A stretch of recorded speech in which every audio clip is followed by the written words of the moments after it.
Vibe blowing up the J. Got the loud jumping up the bag. Everything I'm on slack. Everything I do is got the Benz jumping up the bag. Vibe blowing up my J. Got the loud jumping up the bag. Everything I'm on slack.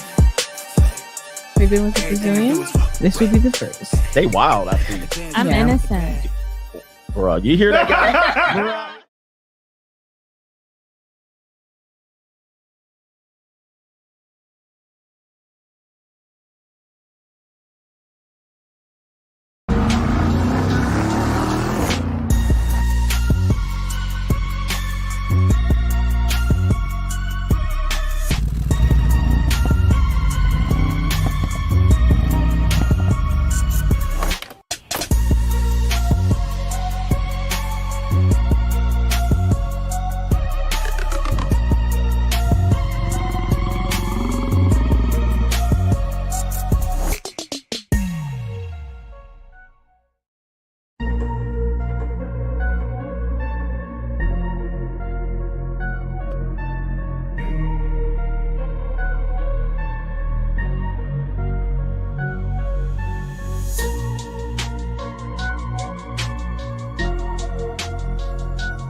What's going on, everybody?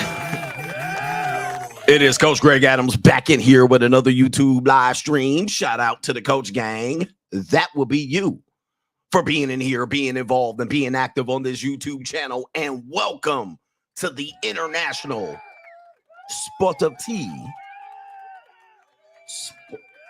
A Spot of Tea. The International Wake Up Show. Part of the International Free Agent Lifestyle podcast here on the International Free Agent Lifestyle channel.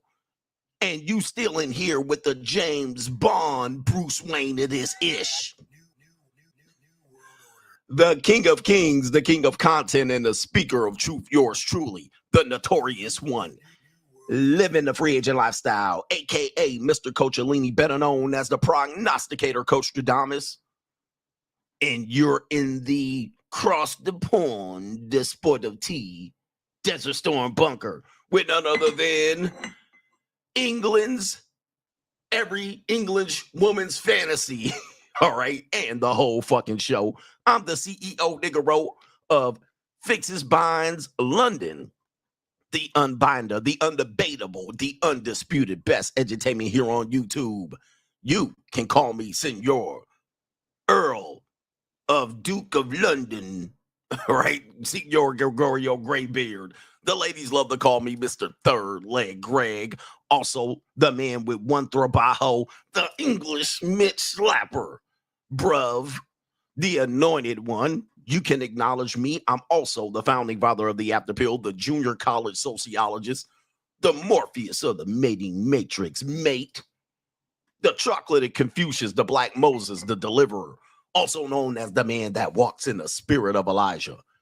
I'm the man with more nicknames than anyone in the game, bruv. But in case you forget those names, just call me CGA, see God Allah, and I be the 14-time demonetized champion of YouTube. We are across the pond with tea and crumpets, all right, and crackers and watercress crackers and all of that shit around here. We in here with the Wake Up Show. The United Kingdom edition, as you can see here. And if you haven't been watching my Instagram, King CGA, off with your head. All right, bow down to the King of Kings. All right, I know we have the King of the United Kingdom here, but what about the King of Kings? All right, you better bow down to the Notorious One over here. But anyway, we got a great show for you today. We're going to be here for maybe an hour and a half or two. And of course, I'm going back to the English Junior College. All right, I'm going to tell you that after this. But today's show, we have a woman that's on the internet. A TikToker says that we need to bring back shame and how a woman across the pond in America, feminism has ruined women, that women are out of control. Is it too late? We're going to hear from her, and we're going to hear from CGA, Time Capsule CGA, we talked about this. I talked about this. We need to bring back shame, but we left. All right. We removed shame, and this wasn't our doing. It was the movement of the American women. They have no shame anymore. Okay. They have no shame. But this woman says, you know what? Maybe we need a reset, and we need to go back to the beginning. We need to start over, bruv. All right. Do we listen to her? Also, Dr. Umar says he has a second baby mama that is holding his child against him, and he has custody hearings. Dr. Umar says he wants to start a movement to expose the family court. All right. And that's you. All right. There's my "that's you" sound. I was looking for it. He wants to start a movement to expose the family court. All right. All right. We got Dr. Umar coming up later on to the show. We got Doom and Gloom CGA. We got Straggle and Sniggle Theater, the black community again, allowing a liar to take precedent. All right. They're supporting another liar. All right. We got that coming up. Let me adjust my camera just for a little bit. All right. Get my big ass head in the camera. All right. But to contribute to today's show, $ the Notorious CGA on the Cash App, Venmo, Coach Greg Adams TV. PayPal is paypal.me/Coach Greg Adams. And that is near the top of the description box on the Free Agent Lifestyle channel. And yes, you can still super chat by clicking the link on the top of the live chat on the Free Agent Lifestyle channel. All right, bear with me here. I forgot my second plug. When you travel internationally and you have a studio like I have right here, all right, you need all the adapters that you can bring. And I have 3 adapters. Every time I travel internationally, I have 3 adapters. But for some reason, I've only brought 1. All right, give myself the buzzer here. There's no buzzer. All right, but I only brought 1 adapter. And that means I'm on battery right now. All right. And luckily, my internet is working very well. All right. Over in London. And I only have laptop battery to go for. All right. But so that means, let me see how much show we have. We have a little bit of show today, and we'll give you a show. So I appreciate y'all for being here across the pond. And right now it is 4 p.m. All right. It is 4 p.m. And that is, well, that's not, they call it 1400 here in United Kingdom. It is 1400 right now. Do you call it 1400 p.m.? You don't have to say p.m.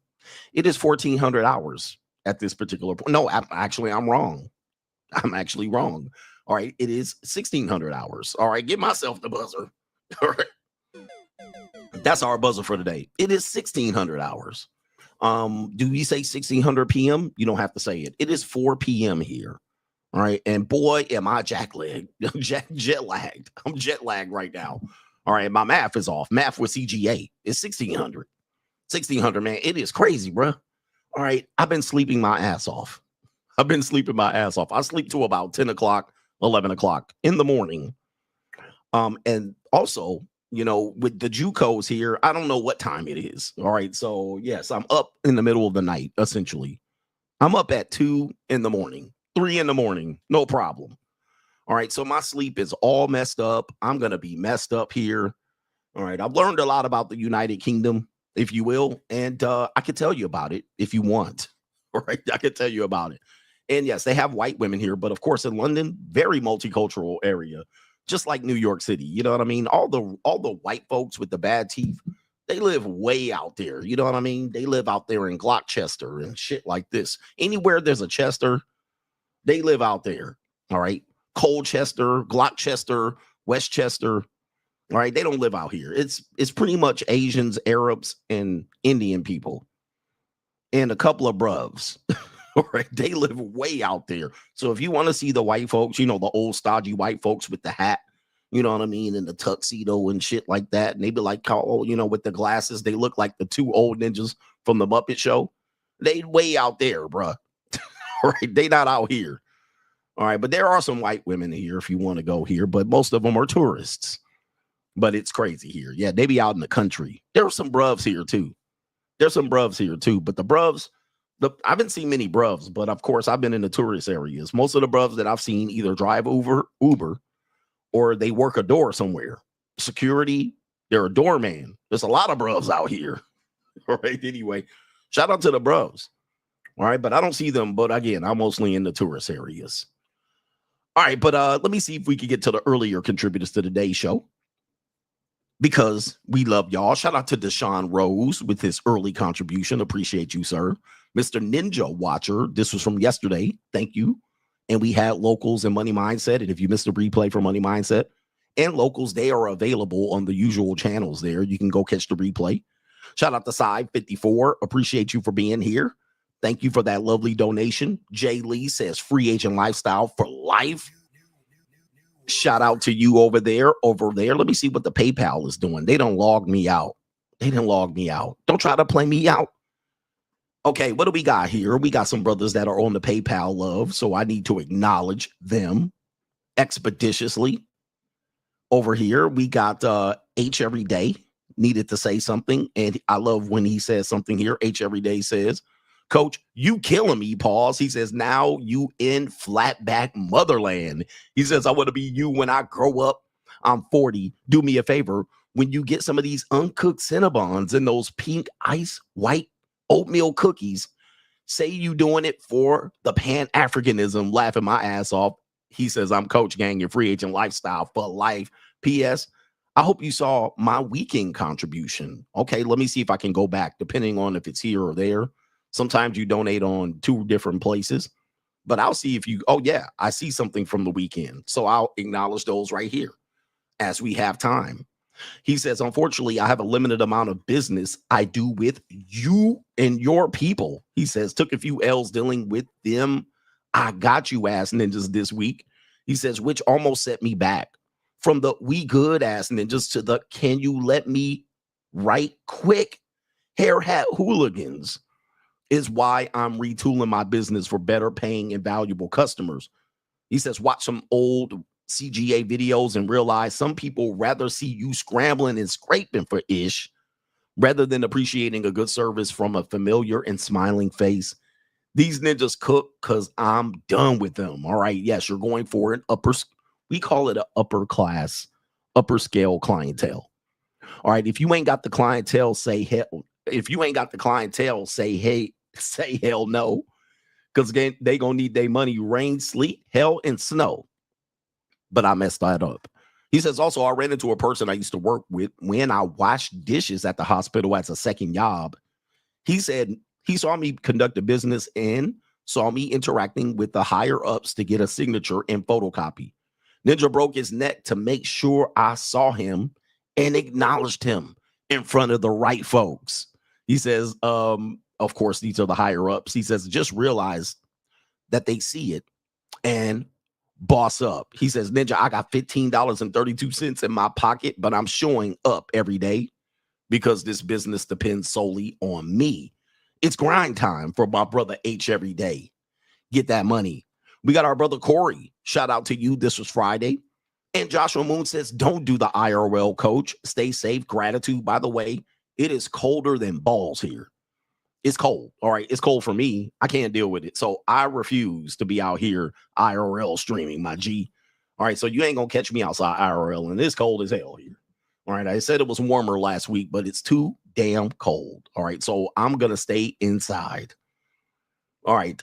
Anyway, we got a couple more. Angry Little Dude is in the building. He says, thank you for the masterclass, Sensei. He says, Coochie Games 101. All right. Shout out to the Coochie Games out here. When you got money, you can avoid the Coochie Games. We talked about that quite a bit. Shout out to our brother Francis A. Says, you're awesome, coach. Blessings. Shout out to you. And did I get Corey? He says, happy Friday. But that was on Friday.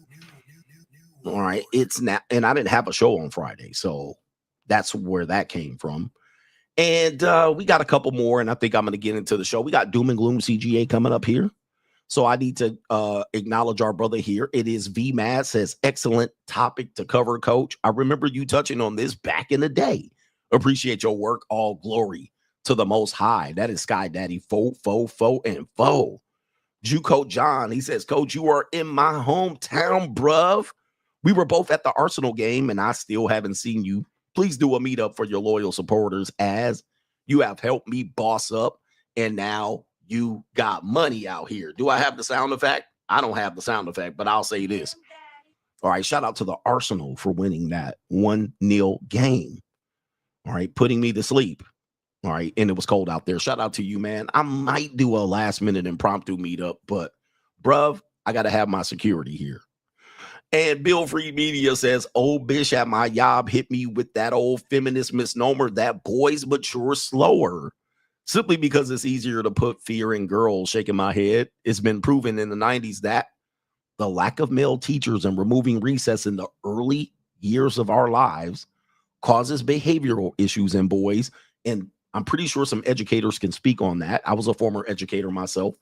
And yes, the way we do education is not formatted for boys. This is why you can say that boys might have behavioral issues. Like boys, we learn outside. We learn by taking a little more breaks during our work day and our school day. So if you're going to have a guys to sit academically and sit in the class and sit in the chairs, certainly you're going to have behavioral issues. And when you have all female teachers, primary school, 93% of teachers are female.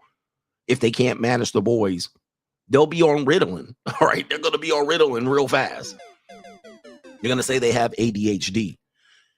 Anyway, man, look. All right. Shout out to you guys and shout out to the Newcastle football team. Apparently that was the big thing going on here last night or yesterday. And they're still celebrating right now. Bruh, them drunk British people are celebrating right now. Now, I don't know anything about football. I don't know very much historically about football, but apparently Newcastle football team won some cup. All right. And they were going crazy out here, partying all day, having a party. Them white folks was partying. I don't know where Newcastle is, but I'm going to tell you, it's a bunch of Millie Mouth muskrats and a bunch of Fred Flintstone built ninjas out there in Newcastle.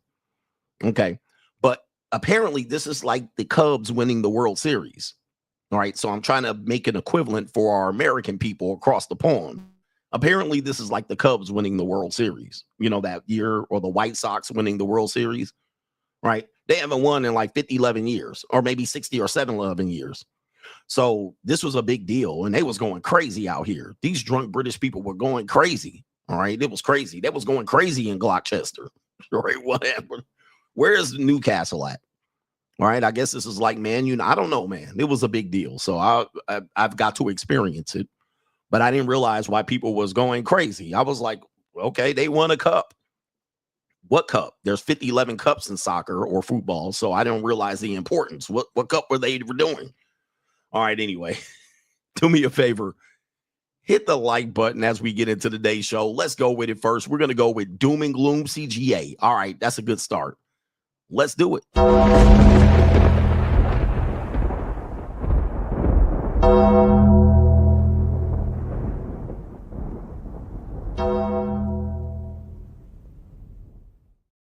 All right. We got Doom and Gloom CGA. All right. Sponsored by the Kevin.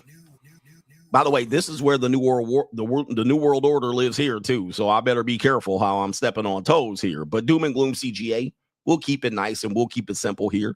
Let me share this particular slide on Doom and Gloom CGA. Hopefully you guys can hear me. And this is the first slide right here. Apparently, Doom and Gloom CGA, we're becoming very antisocial group of people here. And I'm with this one. Did you hear this? According to a University of Virginia research, it reveals that individuals with higher intelligence are more likely to view small talk as mentally draining. All right. So that's definitely me right there. And that's you. All right. If you've ever felt bad about not participating in small talk and people shamed you out of, socializing with people, and why don't you come out and I've said this for a long time, that most people that be outside talking and socializing, they're either needy, they're an extrovert, or they're dumb. I've been saying that. And that's you. All right. I've been saying that for a long time, and I've been trying to show people this for a long time. I'm like, I just find that people are draining. Just talking to people is draining as fuck. I just don't have time to be talking to people about useless bullshit because I don't have a need to socialize. And people say, well, you have social anxiety. It's not social anxiety. It's that I think people are dumb,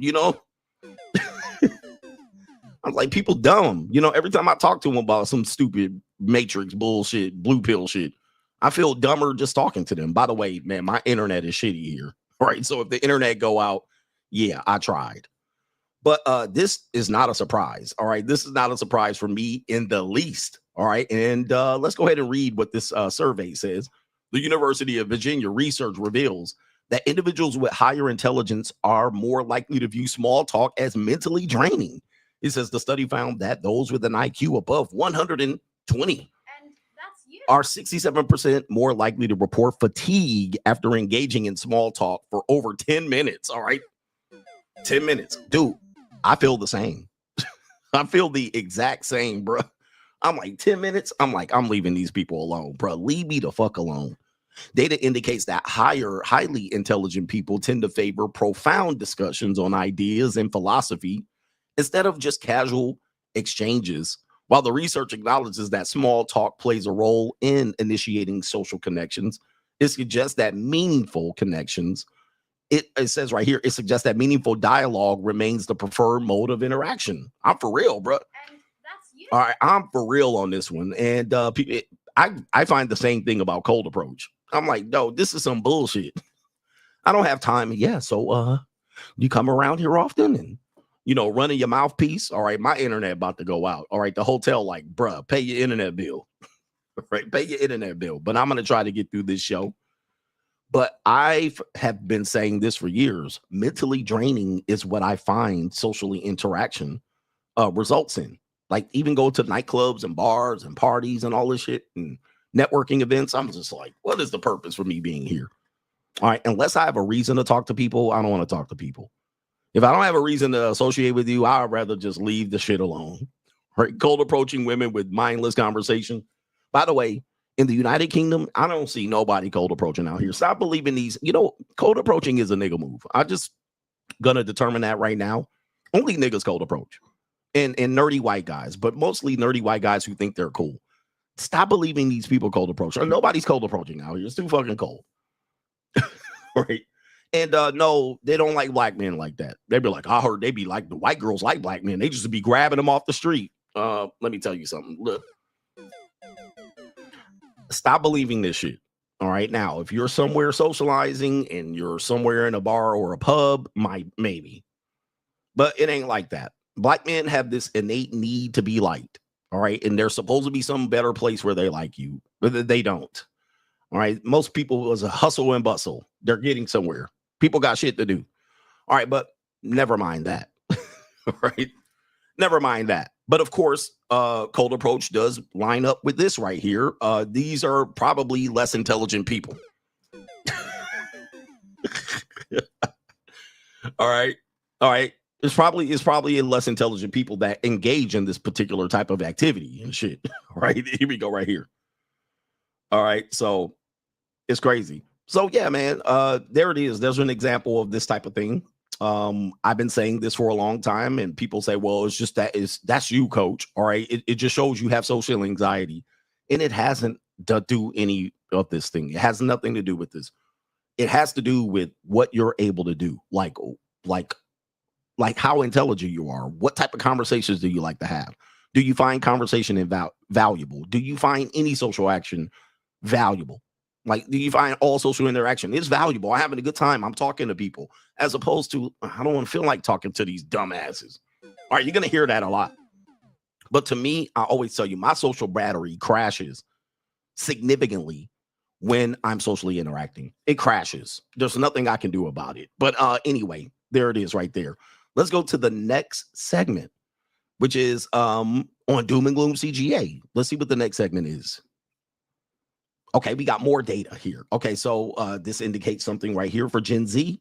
It says right here, 79% of employees say they don't care about the work that they do. All right. Not a surprise here. This kind of gives you an idea of what's going on with motivation out here. We do have a motivation issue. And of course, nothing's perfect, but I find that people are doing mind-numbing work. They're not doing work that they're proud of. And also they're hoping to make money out of this work, which is not going to happen. You're going to get drained out. You're going to want to quiet quit. All right. So here we go right here. 80%. There's that number again. The deaf, dumb, and blind, NPCs, knuckle draggers, mouth breathers, 79% of employees, slaves, wage slaves, say they don't care about the work that they do, but they still doing it. Let's read that article here. This is not a surprise at all either. It says the survey of over 1,100 U.S. employees reveals that 79% of workers express complete disinterest in their current role, raising serious concerns about workplace productivity. And then low pay emerges as the primary factor of this widespread disengagement, with 33% of respondents citing that it is a major issue. And it says right here, alongside misaligned values and vague job descriptions. That's what happens when you choose to be a right. That's what happens when you choose this type of lifestyle. Now you can choose otherwise, but first you have to learn this. All right. So you took the job. Now you want high pay, but you're disinterested in the work. You're dissatisfied. You do have to make changes, and you can get into the money mindset, Henry, if you post a link. The money mindset to begin this change, this journey, is going to take 3-5 years if you're single. It might take 8 to 10 years if you're married or divorced. But you do have to make this change at some point in your life. Yeah, working is fine. Working for salary is fine. But sometimes people work for salary. They're only pursuing the interest in raising their income. They might not even be interested in the work. So this is going to result in a pretty much a drain of your soul. And you're not going to find work satisfying. You might be dying slowly on the inside. You might be dying slowly on the inside. So please understand, this is a problem across the board, especially with Generation Z. People are only pursuing the money. And when you take into account some of the blue chips that I've given you, mainly that even these places that are paying you 8 hours a day, they only know they're going to get 2 to 3 hours of productivity at best from you. At worst, they may get less. They may only get an hour or hour and a half. So you do have to really design your life in a way. I'm preaching to the choir, but 80% of the people are deaf, dumb, and blind. You do have to design your life in a way where you do not do this for very long, and you can maybe get out of the system. All right. But a lot of people are stuck in this system, and then they're complaining that they don't make enough livable wages, but you're only doing jobs that you don't care about. Right. You know, how long is this going to last? You normie. Right. Normie ass ninjas. But yeah, most people are doing an hour and a half, but at best, they're going to get 3 hours of productivity from you, but they're going to pay you for 8. And most of these companies take a loss if you are not on the job for more than a year. They take a loss in hiring you and then releasing you back out after they spent time training you. They didn't get any value back at all. So please understand that this is the problem going down the line. You must design your life in such a way that you don't get into this spot. It says this report further indicates that nearly half of the employees seek improved work-life balance and clearer managerial guidance to alleviate high stress and heavy workloads. Okay. Yeah, that's a tough one to consider here. Work-life balance. All right. I don't know if you'll be able to really achieve that, because even if you run your own business, you're going to work more hours. And of course, when you add it as a job, it becomes stressful no matter what. So yeah, I would encourage people, we talked about this on the money mindset last time. The common things that people say to talk themselves out of being self-employed, starting a business, having work-life balance or freedom to move. Like I'm doing a job, but I'm in London right now. But and then also add on to that, talking themselves out of being wealthy or rich. So we really do a disservice to other people by adding things like, well, you won't be happy. All right, if you make $80,000 a year, you're only going to be so much happier. But I think at the end of it, most people will say this, as this article indicates, if your wages were higher, you would be happier, at least at your job. Okay. All right, tough one there for the generations coming up. I won't be trying to help you with this today, but maybe in the future. But that's Doom and Gloom CGA.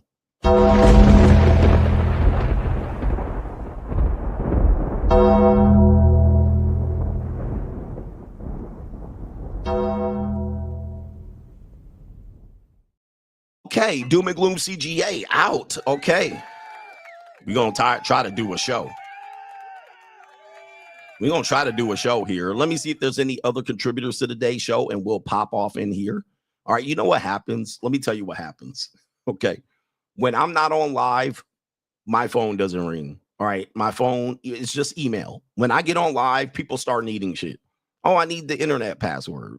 All right. That's the person that's sitting at my house right now, house sitting. Oh, I need the internet password. I'm on live. All right. So You had plenty of time to figure that shit out. All right. But now you're rushing me. Hey, and they just keep pinging me. I'm on a live stream. I'm doing my fucking work. That's you. All right. But then people start emailing me and all kind of shit, messaging me. Do y'all know I'm live? I fucking work, all right, for a living. All right, shout out to Jay Say, Coach. I never cold approach, but if I see some fine shit, I'm on her bumper. Yes, please have to understand what is a cold approach. A cold approach for the young people here. When I say I don't advise cold approach, this is very, very, you have to distinguish. You have to understand what I'm saying. A cold approach is not showing interest to someone that is near you. A cold approach is, to me, just to me, a cold approach. When people say they practice cold approach, they're not talking about if they see some woman that they like, they're going to talk to them. Or if the woman's interacting near them, they're going to talk to them. That's not a cold approach. All right. That's going to be somewhat of a warm lead. You're somewhere of interest. You're in close quarters. You're close to someone. That is no longer a cold approach. A cold approach is you guys are both doing something. You're both somewhere and you walk to them. All right. You make the effort to seek them out like a heat seeking missile or a starving simp.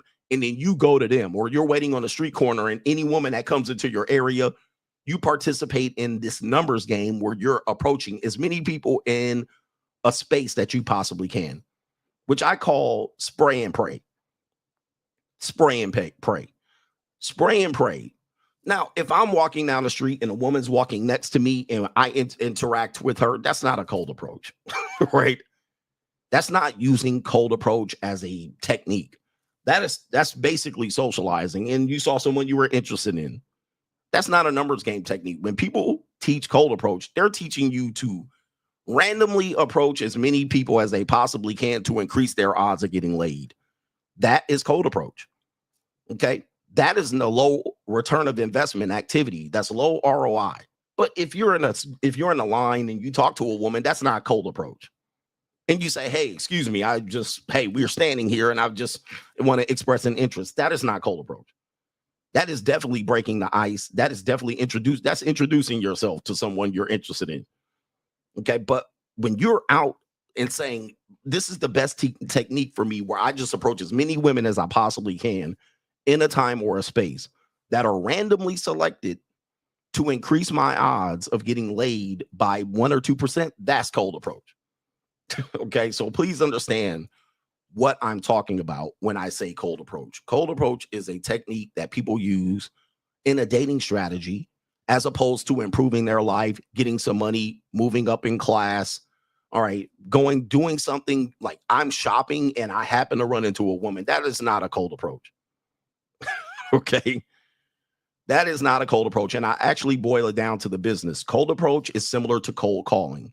The person doesn't expect you to be calling them, but you're calling as many people as you can in a day, in a period of an hour, to increase your odds of a sale. Cold approach, cold calling, getting a lead. You have a business. Someone gives you a lead. It's warm. Maybe they know the person. Maybe you know the person's going to call you or interested in your business. That's a lead. Hey, you know a person. I sell bikes. The person wants to buy a bike. Someone tells them that this person wants to buy a bike to talk to you. That's a lead. Okay, same thing. I'm in a store. We're both shopping for something similar. We're there in a networking group. We're there at a basketball game. We both have an interest in the basketball game.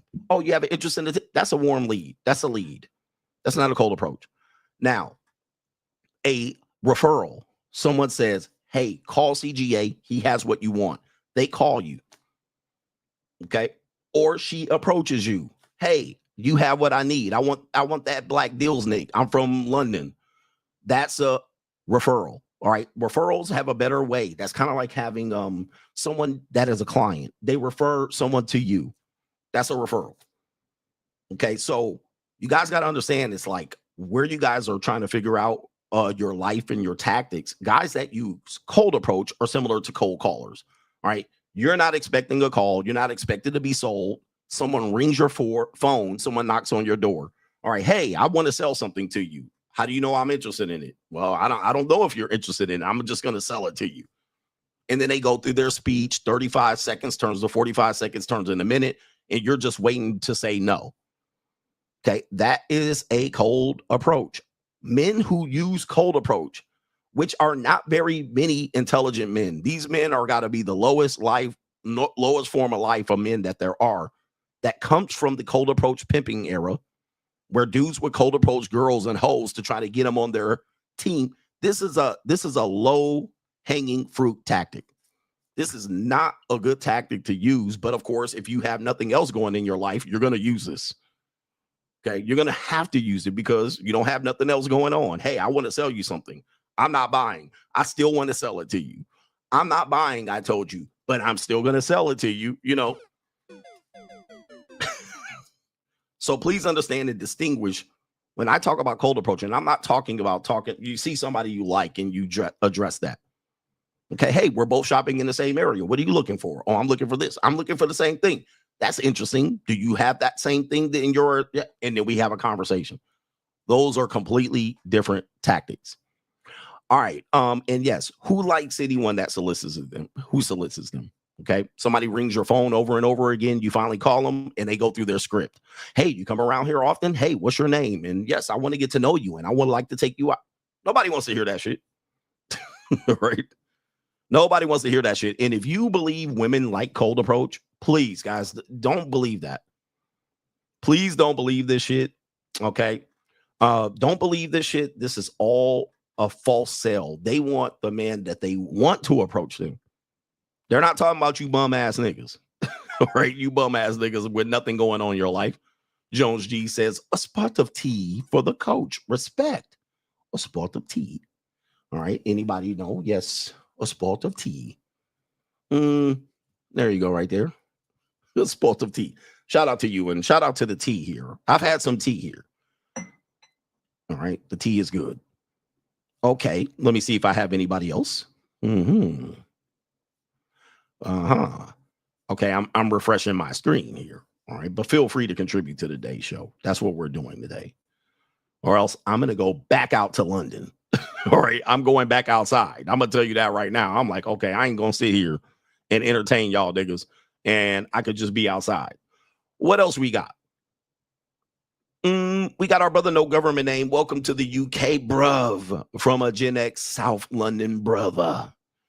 Shout out to you, bruv. He says, I've been listening to you for a long time now, so I have to send you a little something for a cup of tea.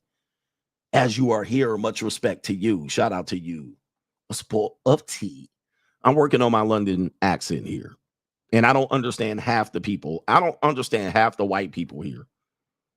All right. If they're white, I don't understand what the fuck they're talking about. I end up understanding some of the Arab people and the Indian people and the bruvs, the black people here. But if they're white, they could be from anywhere. They could be from Scotland. They could be from any Gloucester, Dorchester, Colchester, Winchester, Westchester. They could be from anywhere. If they're white, I don't understand what they're talking about. Oh, yeah, I got to have a pinky up. Sport of tea. All right. Anything else would be uncivilized ass ninjas here. All right. But white folks, I don't understand them. They were all at the football game over at the Emirates Stadium. I don't know what they were talking about.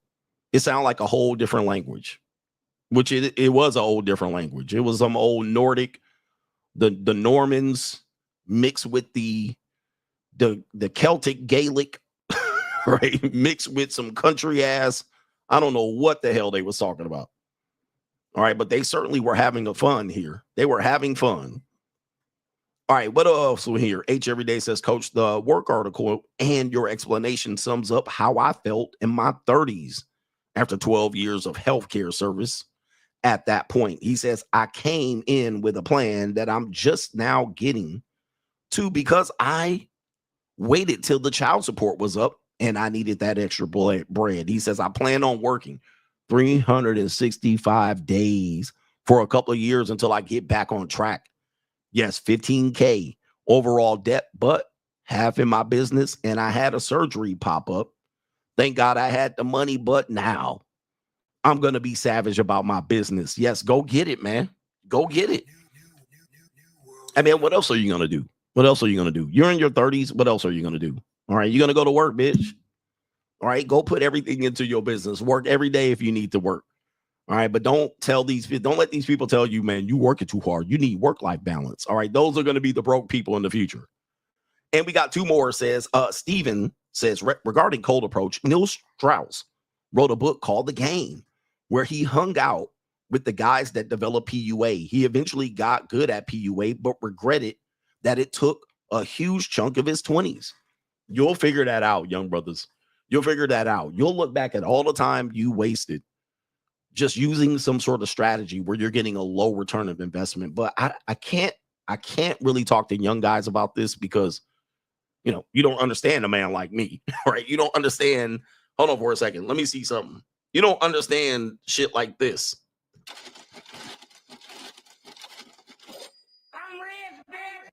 You don't understand that, right? So you don't understand how people move and groove. You think, you know, when you're 40, you're going to feel the same when you're 20. Man, I got shit to do, bro. Right? I got better shit to do than that. And no, I ain't hanging out with your monkey ass. All right, running your goofy ass mouthpiece. I got more shit to do. I got more leverage than you. So I've actually tried to explain this even in the mindset of people who see you out here grinding. They think you have the same time that they got. Ain't nobody got the same time you got out here, bro. I got bills to pay. I got mouths to feed out here. I'm definitely ain't gonna be running around fucking Chicago trying to approach Strags. But yes, Neil Strauss also said, well, it wasn't Neil Strauss. By the way, most of those PUA guys are nerds. All right, they're just nerds that sat around writing books, basically reading old pimp documentaries as much as they could, stealing from the black PUAs. Most of these guys are absolute nerds. And I say that with all due respect. All right, I'm not trying to diss them. Most of them are nerds. They're nerds and they learn to be able to quantify things and look at evolutionary psychology, statistics, and approach hot women for the first time in their lives using techniques. And they said basically 3% is going to be good. So, you know, I mean, most of them were nerds. If you look at most of the pickup artists especially the white ones, these guys are absolute filthy nerds. All right. They were nerds in their entire life, but that's not a disrespect. But they also know Neil Strauss, who wrote The Game, and he told you he wasted much of his 20s with great regret. And also, to add to that, one thing that he also said, not Neil Strauss, but Rouge V said, Game only works on broken women. So if you want to use this technique, it's mostly going to work on broken women that have a variety of issues. So you're still dealing with crazy broads. Now, most women are somewhat cuckoo for Cocoa Puffs. So it's hard to distinguish who the broken ones and who aren't. But it's a technique that normally works on broken women. And then you'll find out you're going to have a handful of issues like drug addicted women or women that walk around with vape pipes all day. All right, vape pipes all day. And they'll tell you a lot of things about statistics, and they'll come up with all kind of, you know, dread game and they'll come up with all of these things that really normal people don't think about when they're talking to people. Like if you're talking to people and you have some value, you never have to figure out, oh, I'm going to make dread game, right? I'm going to make her dread me. And then I'm going to do a double quadruple whammy reverse compliment. You know, they call it these crazy things. So it is what it is. It's kind of like a fun. I laugh at some of the techniques that I hear these guys using and employing. It's laughable to me because I'm very good socially talking to people. Has anybody ever seen me socially? People love to talk to me. I don't know what it is about people. They like talking to me when I'm outside. So I have to do my best to avoid people. All right. When I'm outside, people like to talk to me. I'm like, God damn, leave me alone. Do I look like talk to me is written on my face? So I gotta, wear coats and glasses. I gotta walk around like motherfucking Inspector Gadget. And this includes women. And of course, older women love to talk to me for some reason. I'm like, if you don't get your old soggy ass out of my goddamn face, all right, old broads love talking to me. Yeah, you got to neg her. So I'm going to do an ounce of negging and an ounce. This is all nerd talk. All right. But if you've used it and you accept this as a great strategy where niggas be like, you got to walk confidently. And then when she sees you walking, this is all some crazy shit, bro. All right. Anyway, but people love to talk to me outside. I don't know. I have a face that people like to talk to. I don't know what it is. Maybe I'm handsome. Maybe I'm just handsome, y'all. I don't never have to run no game on the broad.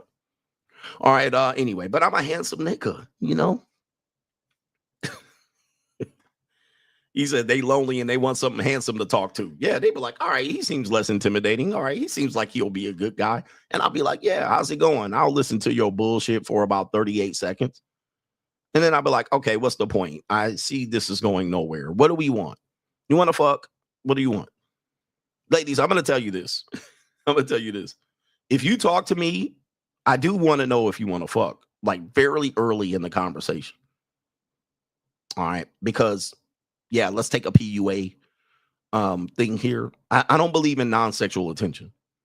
Like, I don't understand non-sexual attention. Now, I understand why women want non-sexual attention, but I don't understand it for on basis, right? So I want to know if we're trying to fuck, like relatively soon. Like, are you trying to fuck for money? Are you trying to suck my dick? What are you trying to do? You trying to suck my dick? Or you want to fuck tonight? Or is this down the line? How long are we? What in between here? You don't want to fuck at all? Okay, so it's time to go. You know what I mean? I don't, there's nothing in this for me. Right. All right, there's nothing in this for me. You know what I mean? Like, you getting something out of this. You get to look at my fucking handsome face and jibber jabber in my mouth, and I'll be like, okay, yeah, this is interesting, but bitch, are we fucking tonight or tomorrow? Or otherwise, I don't have no interest in this conversation. All right, but that's usually going on in my head, and eventually I'll express this, give it due time.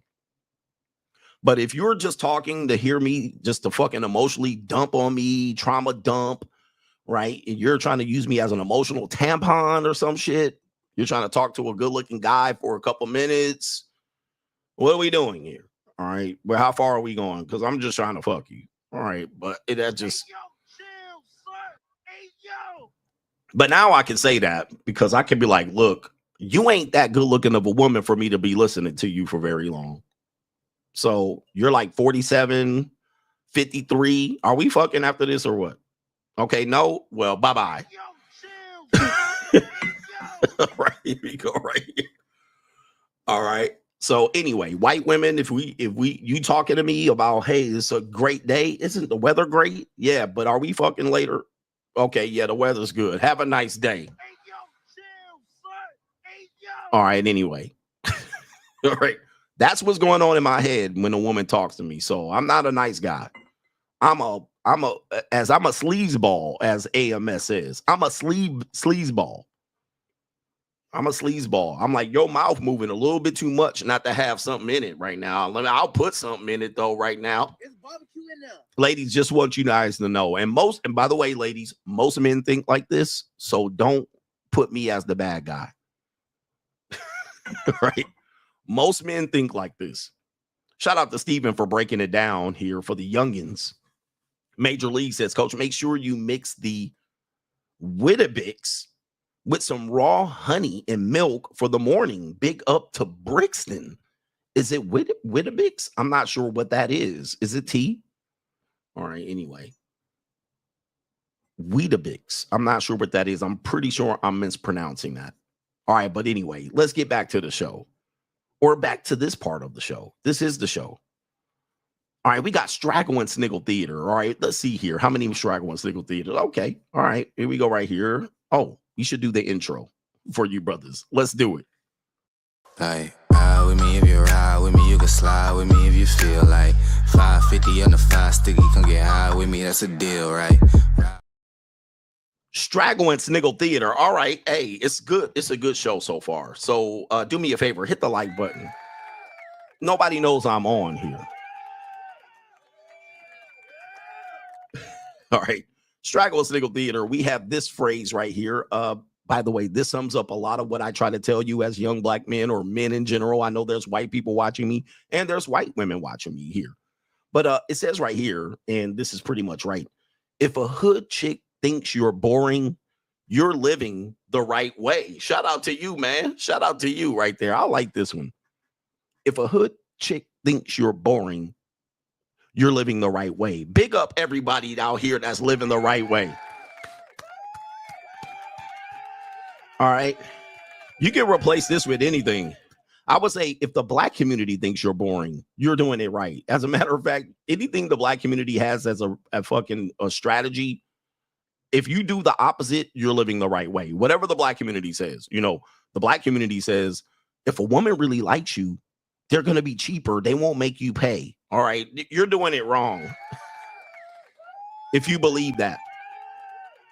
All right. Because there's something wrong with ninjas. Brothers, y'all always want to be liked. You line up everything with literally being liked. All right. So the black community says here, this is how to have a successful marriage. Do the exact opposite. Okay. You're boring. You're living the right way. Okay. This is how you date a woman coming from a mouthpiece nigga. Do the opposite and you'll probably end up better. You're going to end up better. All right. If a hood chick thinks you're boring, you're doing a great thing. All right. If she responds to you positively, you're living life wrong. You know what I mean? That's pretty much how it works right there. All right. 100%. 100%. Yeah. So hood chicks like you, you're not impressive. You're living your life the wrong way as a motherfucker. Sorry. Oh man, women like me when I go outside, and then show me the women. All right. Strag white women, strag black women. I'll be like, nah. Hey, if them women like you, you're doing life wrong. All right. That reminds me of a quote that I posted on, I think, YouTube post. And it says, women want a good man, but they want a good man until discipline and responsibility comes into it, right? As soon as you tell them, okay, well, you want to be with a man like me? Well, you're going to have to be disciplined. You start changing their life. You start working them over and shit and telling them what they need to do, what they need to change about themselves. They be like, I don't want no part of that. All right. It's all good. It's all good when a good man, but you know, a real good man, not a good man how the women see it. But it comes with discipline and order. All right, because you can't deal with chaos. Why? Because you have a career, you have a job, you have something to lose, you have skin in the game, you have real estate. Okay, you have you're debt free. All of a sudden, then you're trying to give this person order, and they're like, I don't want order, I want chaos. I want chaos. But yeah, man, just understand this, and I agree with this 100%. Like, if a hood chicks think you're boring, you're living the right way. If hood chicks like you, you're doing life wrong. All right. You're living your life foul as hell. If hood chicks like you, when you walk down the street and you be like, bitches like me, coach. I got the mouthpiece, coach. All right. If these type of women tend to gravitate to you, you living wrong. All right. Party girls, bitches that have vape pens in their hand. All right. Women with a hell of a lot of makeup. All right. All right. These type bitches. Megan Thee Stallion type bitches. This is a fact.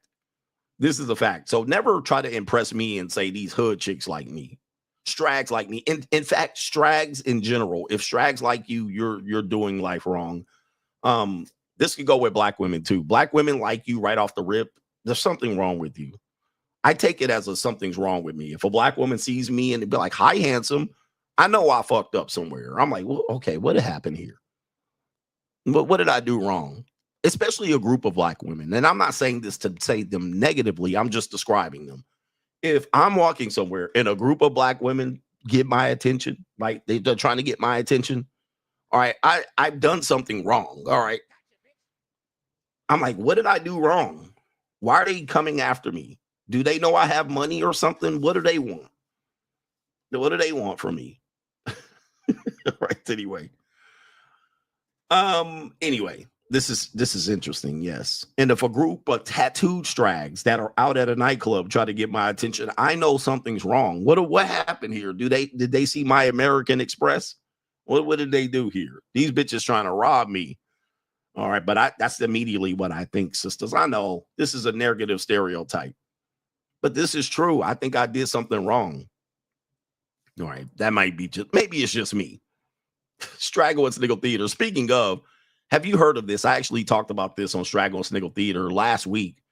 And this continues to be a main story here. Interesting enough, this is the female track star, high school track star that actually beat a woman with a baton in a relay race over her head, essentially assault and battery on videotape. Now, she went on the news interviews and went around the world in II to say, look, it was the wrong angle. What had happened was my baton got cut up in her jersey and her armpit. Then, then I accidentally, as a autonomic response, clubbed her over the head, and think about my mental health and all of these things. Well, it's getting worse. It's getting worse. And yes, we need to bring back shame. Of course, with all the lying women in the history of the world, you would expect that people would call out lying ass women. But the reality is they don't call out lying ass women. They're not calling them out. In fact, they are supporting them even worse. Even to remember the woman in Alabama that said there was a man with orange wig that snatched this baby up on the side of the freeway that only she saw and ended up going missing. And nobody really gave her the third degree. Nobody really laid down the law. Nobody really locked her up and threw away the key. They just let her get away with it. Even her parents supported her. Well, it's getting worse, y'all. This woman is out in public, wherever she is. She has a rally. She's holding a rally on Thursday night in support of the runner charged in a track baton incident that went feral last week. It says the video shows IC Norman athlete. Her name is Alila. All right, non-resume name, Alila Everett, and another woman, okay, in the finals. In the video, Toker can be seen hitting the woman over the head with a baton. The runner has a concussion and possibly a fractured skull. And here at the rally, a tearful Everett thanked those who showed support, maintaining that what happened during the relay was not on purpose. Let's take you to the video here. This is an absolute disgrace. This is a miscarriage of justice. And this shows that people are weak when it comes to women, and particularly black women. So they're out here supporting her in a rally when I think this is the simp father behind her. Let's play the video. Wait, where's the volume? Okay. Thank y'all for supporting me. Because nobody else wanted to hear my story except for people that know me and people that know I would never do anything like that. I would never harm anybody. I'm not a fighter. I'm not even confrontational. I wouldn't even do that on purpose. And I thank y'all for believing in me, and I love y'all.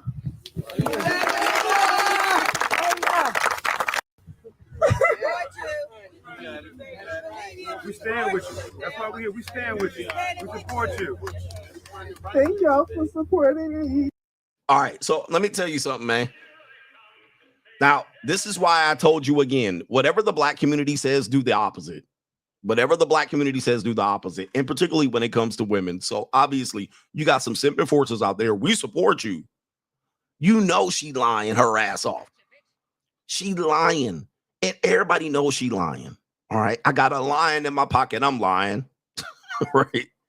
She lying her ass off, and they up there crying, and she basically pulling off the Virgin Mary shit right now. Right in front, you want to know if that shit would fly today? The answer is yes. The next thing she's gonna say is she's having an immaculate reception or the conception. The next thing she's gonna say is she's having the immaculate conception. All right, that's the next thing she's gonna come with. I'm pregnant, and this is God's baby. That's the next thing she possibly could say, and these niggas will believe her. And they're out here not calling her out. They don't have a lynch mob, a vigilante group, a posse, a cavalry, nothing. They're letting her get up there and lie to the people. They lying to the people, man. This woman is trained liar now. She's a trained liar. And she just realizes, man, she's probably 16 or 17 years old and lying her ass off up there just using tears to manipulate. Thank you for supporting me. We believe you. This is why I can't get with black people, man. The black community is cooked. The black community is cooked. When it comes to women, when it comes to people in general, y'all don't want to hold them accountable at all. Man, I see what you're saying here, but I get it, man. I mean, when there's proof, listen, when there's no proof and it's just he said, she said, he said, she said, I understand that. That's fine. All right. But then when you have this is a disgrace. You literally have proof. And then they're going to let her get away with it. Obviously, this woman's going to be a problem later on in life because now she has learned that she can get support even in the face of evidence, hardcore evidence. And that simp ass ninjas are going to support her. They're going to support her. This is a disgrace. All right, man, this goes down. This goes to show you I will never support the black community at all. As general, I will never, ever go to a black community and give any support. I'm never going to give back. Fuck all that. All right, because this shit will always go down in that community. Because Because nobody else wanted to hear my story except for people. Nobody else wanted to hear your story because you're lying. You're clearly lying. Guys, there's no reason to hear any story. Like, what story do we need to hear? You lying your ass off. We saw the video. We saw you lie about the video on the news. And we saw your parents not hold you accountable. And now you up here since nobody else wanted to hear my story. No, we don't. But we need to hear. You need to go to court. This is crazy, bro. All right. And somebody said they haven't seen the video. All right. So, hey, listen, let's show the video right here. Let's show the video on. We'll pull it up on YouTube. We'll do it live. Okay, let me see here. Track athlete hit with baton. We'll show you the video right here. Okay, let me see if we can show the video. Okay. Oh, okay. All right, let me turn down the volume. All right, so we're gonna show you the video right here. We'll do it fucking live. All right, so here we go right here. You see the video right here.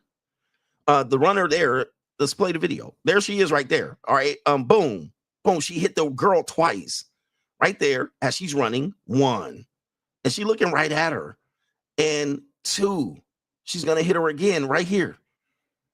Right there. Oh, come on. Boom. Yep. As the girl drops the baton. All right, come on, man. All right. She really wielding it up like it's a weapon, a bat right there. Like it's a bat. Wham, right there. And I don't know if they didn't show this, but this girl had a lead in the stagger. In the stagger, she had the lead, but as you turn, people don't realize when you're on the outside in the inside lane, you're easy to pass up. All right. You might think you're in the lead until somebody comes running around that corner. All right. So there is the attack right there. And this is an attack. And by the way, unprecedented attack. This woman has anger issues, and she's definitely a menace to society, a menace to decent society. This is all right. And so she said right here, she said, well, the baton got cut off in her jersey. And let me see if I can show the video where she was losing. Okay, let's see if we can find it here. All right, we don't care about what you got to say. All right, let me see if we can pull it up here. Show the whole video where she was getting beat. Okay, here we go right here. All right, hold on for a second. All right, shout out to the track athletes. I miss track and field, by the way. Track's a fun sport. All right, so let's play the video. All right, so here's the whole video right here. As you can see, the sister's on the inside. The beater is on the inside lane.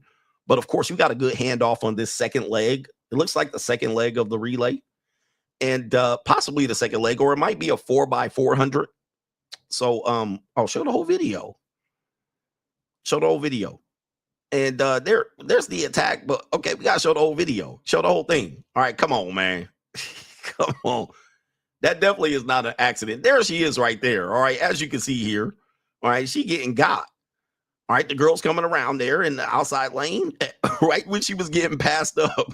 All right, there she is right there. Oh, my goodness, dude. Like, that is incredible. I mean, I've never thought one time to beat a woman or beat a person over the head as I'm losing and they're passing me up. She definitely frustrated and angry. Yeah, she didn't hit the wall, too. Wow, look at that. Oh, sorry. Okay, so anyway, just for those who never saw that particular clip, that was not an accident.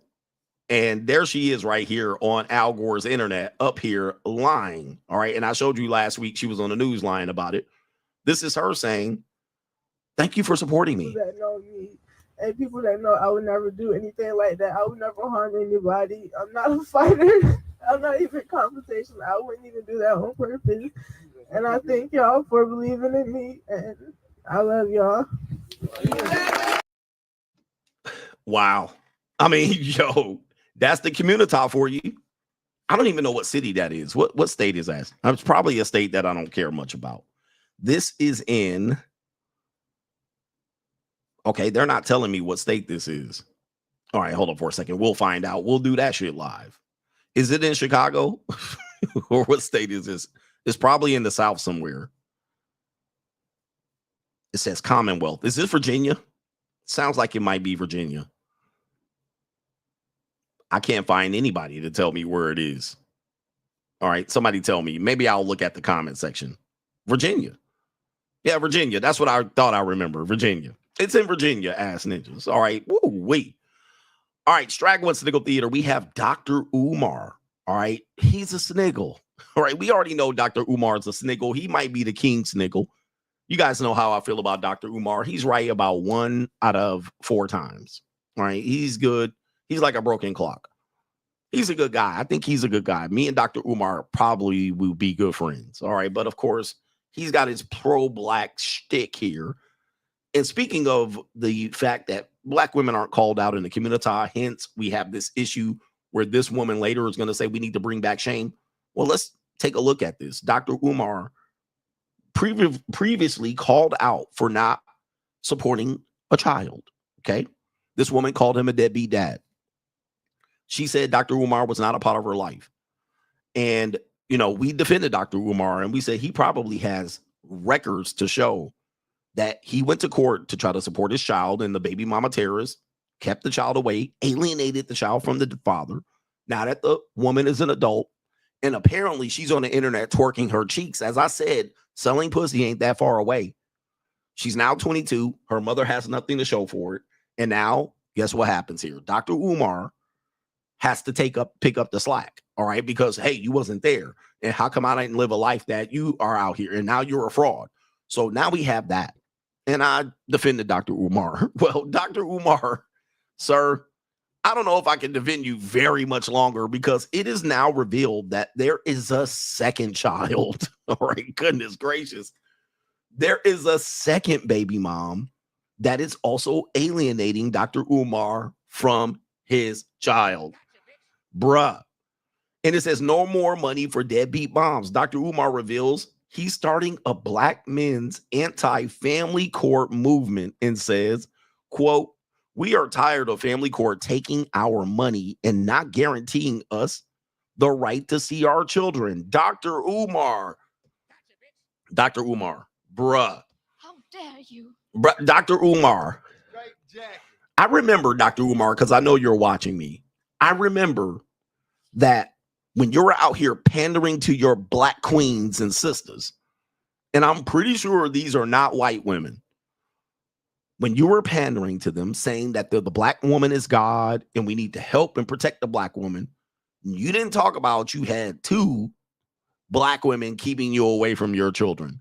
You called men like me the 12 simp YouTubians of YouTube, right? That's what you said. You called the men in the manosphere, particularly you aimed at Kevin Samuels, because at that point, Kevin Samuels was becoming popular. Then everybody else that you said were associated with it, you said that there were 12 simp YouTubians, or you called them beta males, 12 beta male YouTubians of the red pill. You were going to target them as the red pill started to grow, right? So you called us the beta male YouTubians. I remember you said that, sir. And I put up a clip. I'm like, you talking to me, nigga? Nigga, you talking to me? Because at that point, we were all almost on equal field, all right? None of us were really standing out way past each other at that point. But Kevin Samuel started to grow, okay? And that's what made you point the finger at the space. So you called us the 12 beta male YouTubians when we were shining light on the bullshit out here that men deal with, parental alienation, family court, and all of that stuff. But you had to pander to your group of people calling the black woman God and the black queen and all of that shit. Now come to find out, all of these years, you got 2 baby mamas. You got 2 baby mamas keeping you from your kid. This cannot be. So this gets you on Straggle and Sniggle Theater. Let's listen to Dr. Umar claim, and let me put myself on full screen. This Negro claims he's going to start an anti-family court movement. Bro, this is what we've been doing over here the entire time. Just so you know, we've been already doing this. Now, you got exposed, so now you got to come out here and clean up and say, well, there is another kid that's alienated against me by a whole nother baby mama. You out here creating baby mamas, but you out here going to save the black race. What did I tell you about these people and these pro-blacks? I told you about these pro-blacks a long time ago. They are perpetrating a fraud. They have more problems with their women than they do with these so-called ice cream cookie uncooked Cinnabons. They will tell you that the white woman is to be worried about, but the black woman will be dragging their ass up and down family court. I told you about these pro-blacks. All right, something in them has to pander to their sisters, their queens, but the queens will be the one giving them the most problem, giving them hell. And they will criticize you from dating snow bunnies. But snow bunnies will give you hell too, but they'll uplift this woman out here. We need to support and protect them. But now you're going to reveal, and we'll take you to it. He's going to reveal he got a second baby mama dragging his ass in court. All right, geez, Louise. Let's take you to the scene of the crime. Black men, this whole Mama Smurf, Baby Smurf, Lies and Revenge tour has inspired me to start a black man family court movement. Who with me? Who is getting sick and tired of being alienated from your children? What black men are sick and tired of paying child support and can't see your child? Where you at, black men? Where you at? I'm talking to black men all around the diaspora. I'm talking to black men all around. Where my black men at? Give me some black fists, African men. Give me some black fists. If you tired of family court, you tired of custody court, you tired of child support court, I'm going to start a movement. Oh, y'all done woke up a sleeping giant now. Y'all done woke up. I'm starting a black man anti-family court movement. We are sick and tired of being taken advantage of. We are sick and tired of family court taking our money and not guaranteeing us a right to see our children. Do y'all know how many custody agreements I had with Mama Smurf? Me and Mama Smurf had about 4 or 5 custody agreements. Me and Mama Smurf had about 4 or 5 custody agreements, and she violated every one, and family court did nothing. Yes, I filed contempt of court. I told you I got all my paperwork. I got all my paperwork. Yes, I filed contempt of court. And what did the court system do to Mama Smurf? Nothing at all. The court system did nothing at all when Mama Smurf failed to produce my child. So we not going for it. Black men, get ready. Black men all over the world. This is a Pan-African movement. I'm starting a black man anti-family court movement. We step into all elected officials. If you are a mayor, if you are a city council person, if you are a state rep, if you are a state senator, and if you don't stand with black men against the family court exploitation and domination, we will vote you out of office. That's right. We're going to start with Congressional Black Caucus.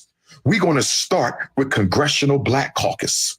We're going to start with Congressional. We going to DC. Black men, are you ready to march on DC?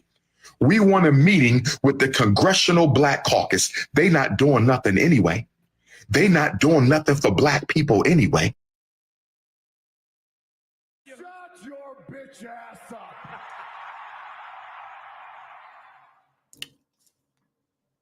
Hey, don't say I told you so. Well, but I told you, man. I told you. Dr. Umar, you late to the party. I thought you had other issues. I thought you had the white man to worry about. Now you want to step to the Congressional Black Caucus. All right, you want to step to these Negroes right here. Hold up for a second. Let me put them up. You want to step to these Negroes right here. I told you these Negroes are worthless. All right, they ain't going to do nothing for you right here. Dr. Umar, they're not going to do anything for you, bro. You cooked. We already told you these Negroes are worthless, shuffling, bootlicking Uncle Toms. All right, they're not going to do nothing for your black ass. They're going to tell you to take care of your kids, pay your child support, do what you're supposed to do. All right, love your kid. All right, just pay your child support. Just man up. But now you're going to want to rush them. We're going to start a movement. Bro, we done started this movement. And this movement ain't even never going away, bro. Hey, look, we tell these ninjas it's free agent lifestyle for life. But of course, black queens. Now you got another black queen keeping you in front. And you've been, correct me if I'm wrong, from the beta male YouTubians, you've been in family court this entire motherfucking time. You've been running around here. Hold up for a second. You've been in family court the entire time. You cannot, bruh. You've been running around the country, scraping up every nickel, dime, and penny to try to build your school. And at the same time, you've been in family court. Well, that tells me what happened to the school money. That tells me what happened to that school money. All right, you've been putting that school money to attorney fees to see your kids. And listen, it sucks. It sucks, man. It sucks not to see your kids and letting the courts do this. But you're the one, you got a whole 22-year-old woman that you've been back and forth to court with, that you walked away from and washed your hands, which we tell some men, you got to wash your hands. But just because you wash your hands doesn't mean that kid is not going to come back when they're an adult, an emerging adult, and confront you for being a deadbeat. I tried to protect you the first time, but now you done got caught out here twice, Ninja. What? All right, come on, bruh. Come on, bruh. And it's far too late, man. The family court is not adjusting. I don't care if you talk to them bootlicking Uncle Tom, Sambo ass, Al Sharpton, taking all the money from the black community ass Negroes. You can talk about them and talk to them till you blue in the face. You have no pull out here, sir. You have absolutely no pull. But of course, I've also told you that this guy has been protecting the wrong people. He has not been. This is one of my criticism about the pro-blacks, is that they never target the black women. They always let them get away with murder.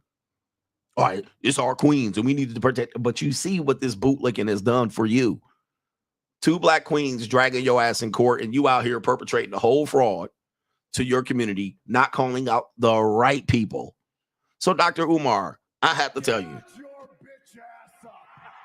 no go for me. And listen, I do support men getting knowledge about the family court issues. I've been giving you men knowledge about the family court issues for a long time. I've been trying to tell y'all what you're getting into when a woman likes you. All of a sudden, bait and switch, she don't like you no more. Guess what? She takes your kids.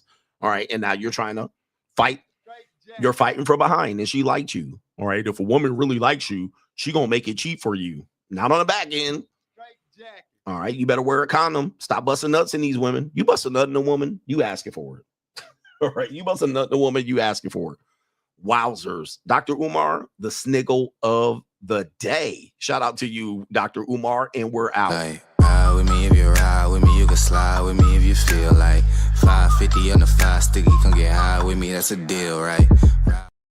All right. We got a good show. We got one more super chat, and then we're going to get into the main event, and then we're going to enjoy the rest of the day. Right now, overcast and cold in London.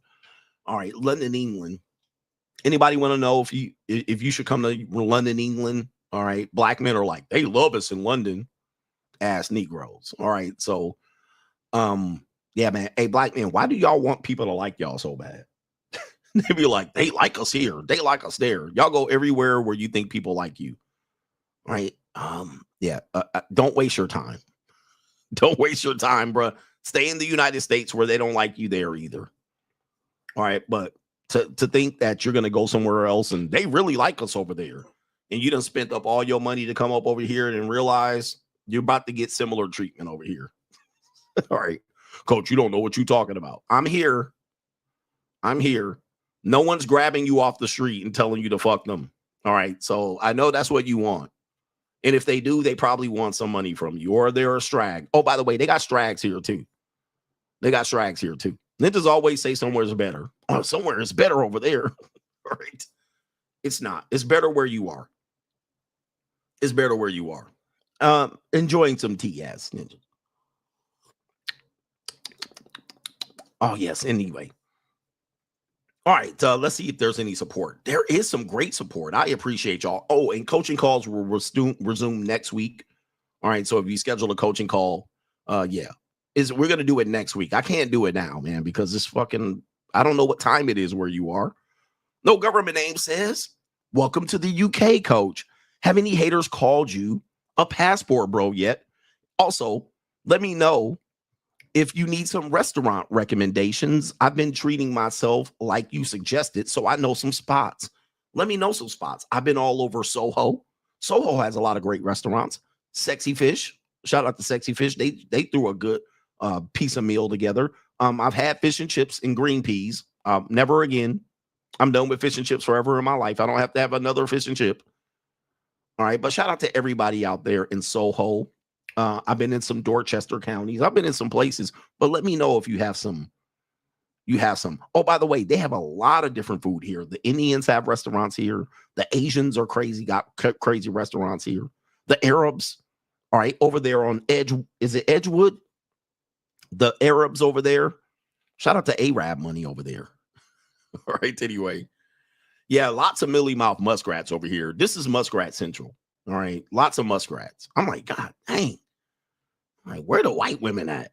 All right, but they got a lot of muskrats here. And shout out to the Europeans. You know how I feel about Europeans. Beans on toast. I can't have it, man. Edgeware. Yeah, Edgeware is where I'm talking about. Edgeware. A lot of Arabs over there. All right, anyway.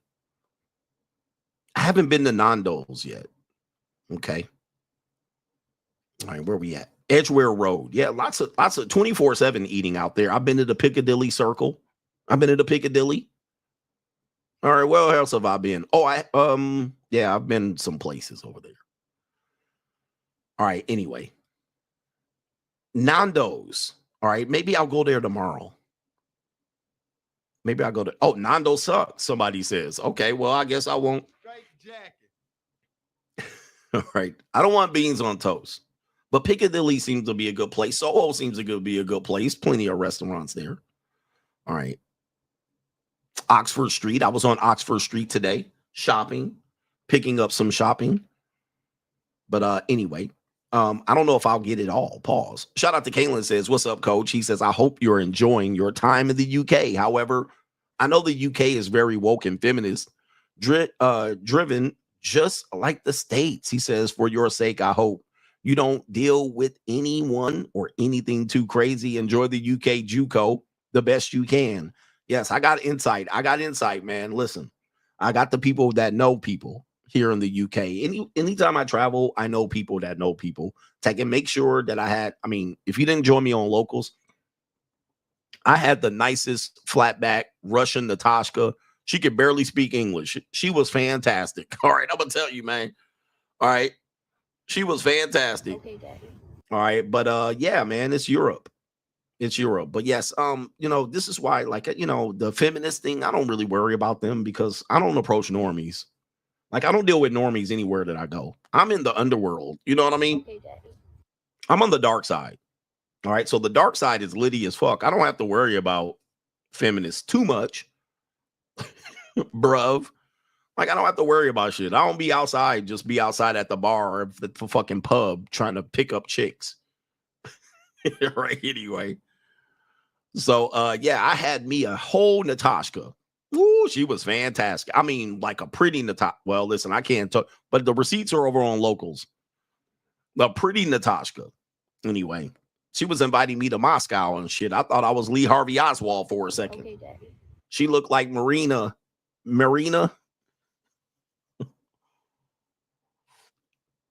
And the amount of guys that take pisses on the street in London tells me what type of town we're in. Okay, Daddy.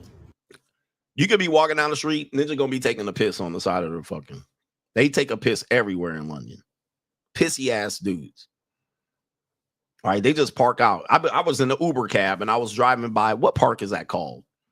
It's the well-known park here. All right, we driving by and then just taking a piss all out in the open. All right. Anyway. All right, yeah, that's how it is, bro. Out here, somebody called them savages. These men out here, Hyde Park, that's where it was. I'm in Hyde Park. I'm driving in. I think I'm on the bus. I was on the big bus, the bus where you hop on, hop off, and the ninja was all back there just pissing. All right, I'm like, man, these people are just some barbarians out here. Hyde Park. All right, anyway, straight barbarians. I was everywhere I walk. I'm downtown here. I'm downtown. Every other street, somebody taking a piss. All right. So anyway. Oh, yes. Oh, I heard all about the open border thing, man. I heard the whole Brexit thing. A guy gave me the rundown about the immigrants and how, the old white stodgy people, they opened the borders and then they try to close it. But it's too late. They let too many people in. And really, 1 out of 3 people here are immigrants of some sort.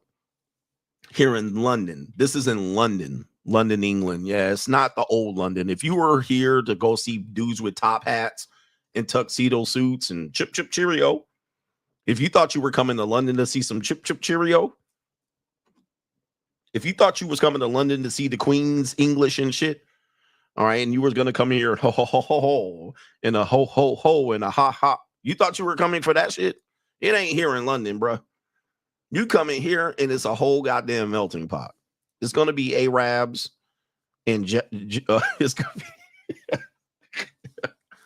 It ain't here, bruh. Bruh, it's not here. All right. Them people are here. They just, their city has been taken over by migrants. All right, but anyway. All right, anyway. Yeah, that top of the morning, and the top hat bullshit and the ninja, like people that are dressed like that literally are black men working doors. All right. That's the only people I've seen dressed like that.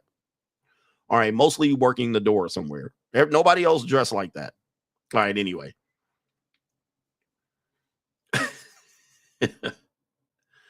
All right, anyway. Yeah, I better be careful. They'll throw me out of here. All right, but I'm leaving on Wednesday anyway. I'll be out of your hair, London, in a couple days here. I don't want to mess it up. All right, and a lot of black dudes, either they work the doors here. Shout out to all the brothers working the doors here. You guys are making good. They make doormen. I mean, if you're down in downtown on Oxford and Regents, all right, black men be working the doors here. I guess that's a popular job, bruh. Bro, this is a popular job for brothers working the door. All right. That's where I always see black men. They're standing at the door. All right. Is this a popular job? Okay. I'm messing it up here. I'm messing up. Bruvs are not going to let me live this down, mate. All right. But I see y'all working the door. All right. No matter what door I pass, it's a ninja standing in front of that mother sucker. All right. Anyway. I don't see brothers. Brothers ain't doing nothing else here but working the door. All right. Anyway. All right. Anyway. You guys know what I'm talking about. All right. Or driving an Uber.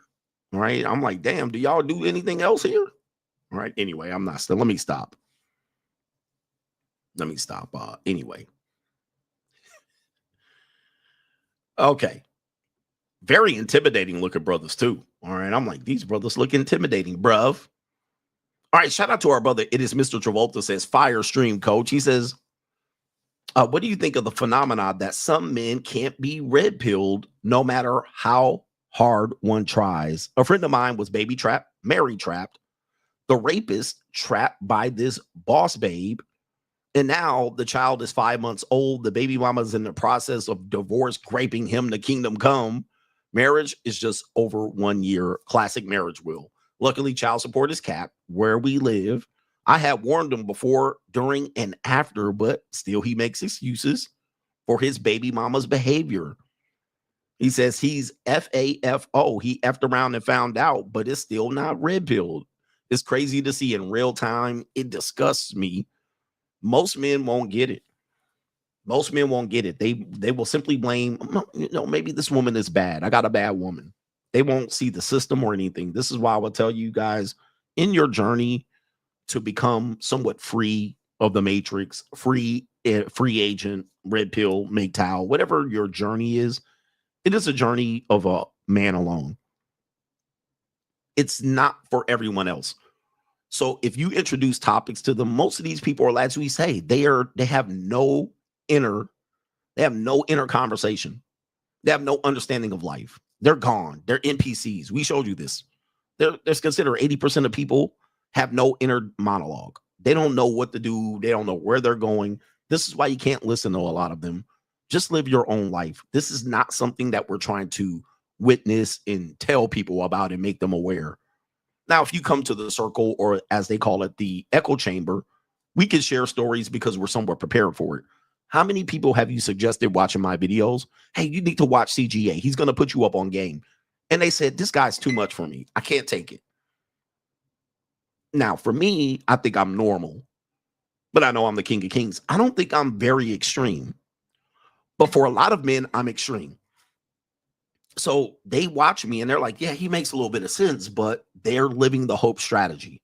They hope they just find a better woman. I'm just keep finding a better woman instead of, you know what, maybe I get my life together, give myself some leverage and options, stop picking from a certain demographic of women, not just race, but older women, washed women, women selling them a dream, strags.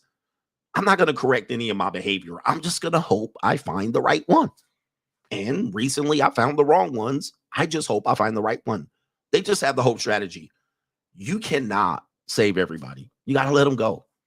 You got to let them drown. You tell them once, you tell them twice, and let them drown. Okay. Eventually, they might get a couple of lumps on their head and they might come back to you and say, let me listen to you this time because, I really haven't been successful. But here's the thing. Most men, no matter what, even the men that listen to me, even the men that now quote the red pill verbatim on Instagram, Threads, Twitter, or whatever platform, you know what they want deep down inside? They want a relationship with a woman. Okay? That's what they want. They want a relationship with a woman. I don't care what they say on the internet. I don't care what they say. I don't care how many videos you see. The majority of these guys at the end of the day are purple pilled. This has been a place. This has been a certain color pill for forever. These men are purple pilled. Like they're trying to get a woman that just fulfills all of their needs. And they will do just about anything. I got a woman that really likes me and she pays me, or she gives me money, or she splits the rent. She goes 50-50. I found a woman overseas. I brought her back here. She's different. Okay. That's all they want. I don't care how much red pill you give them. At the end of the day, most men just want to find the woman. And they'll give you all the red pill for about 2 years, even content creators. I've heard many content creators talk shit for about a good 18 months on YouTube. And guess what? They'll flip back and they'll meet a girl and they'll try to make it work. And sometimes they'll break up with a girl and they'll get back on here, right? Because you'll see their content slow down. The telltale sign. This is why you haven't seen my content slow down, because my philosophy is women are a byproduct. So my philosophy is if I get my life right, I'll be able to afford, I can afford women the way I want them. All right. But a lot of guys will be like, that's tricking. No, you should naturally be able to do it. The challenge is, can you do it without all that? And I tell you, why would I? Women are not a challenge. Okay. The problem is you see women as a challenge. So you're trying to challenge yourself to correct a woman's behavior or find the right one. They're never were meant to be a challenge. They were meant to be a byproduct of your success. But for some reason, you don't want it to be like that, and you will not change your life. And then you will keep trying to find the woman that is a challenge that you get to submit for you and all of that shit. And I'll hear it. Content creators do this. Their content completely slows down. They stop producing content. Or they'll change their tune. They'll meet a girl. He'll get his dick wet for about 4 months. She'll slaughter him again, and he'll be back up here making content. He'll be back up here making content. And then he'll go in again with a little bit more lumps on his head. Then he'll go try to figure out and pivot, make a challenge out of it, find a girl. Okay. Then he'll start singing another tune until that shit doesn't work out. The honeymoon period fucking wanes off. It'll be the marriage wheel 101. The honeymoon period wanes off. Reality will hit, and then he'll be back making content. And the cycle continues. It's just cyclical. But in the meantime, they done told you, hey, I found the right one. I found a good one. Here's the reality. Most men are just trying to find a good one. And most men will not realize that it's the marriage will or the relationship. The relationship will. Okay. Eventually, the connection phase will wane off, and you'll be investing in her, and then the bait and switch. It's almost pre-programmed into every relationship. This is why I say 99% of relationships end. It is literally a significant failure rate. So you'll go through this right here. I keep seeing this right here. You men have to find a woman that likes you. This is simple. This is called simplifying the relationship. If you find the woman that likes you, she won't make you pay as much. Again, pandering to broke niggas. All right. It's a pander to broke niggas to make you believe that a real one wouldn't make you pay.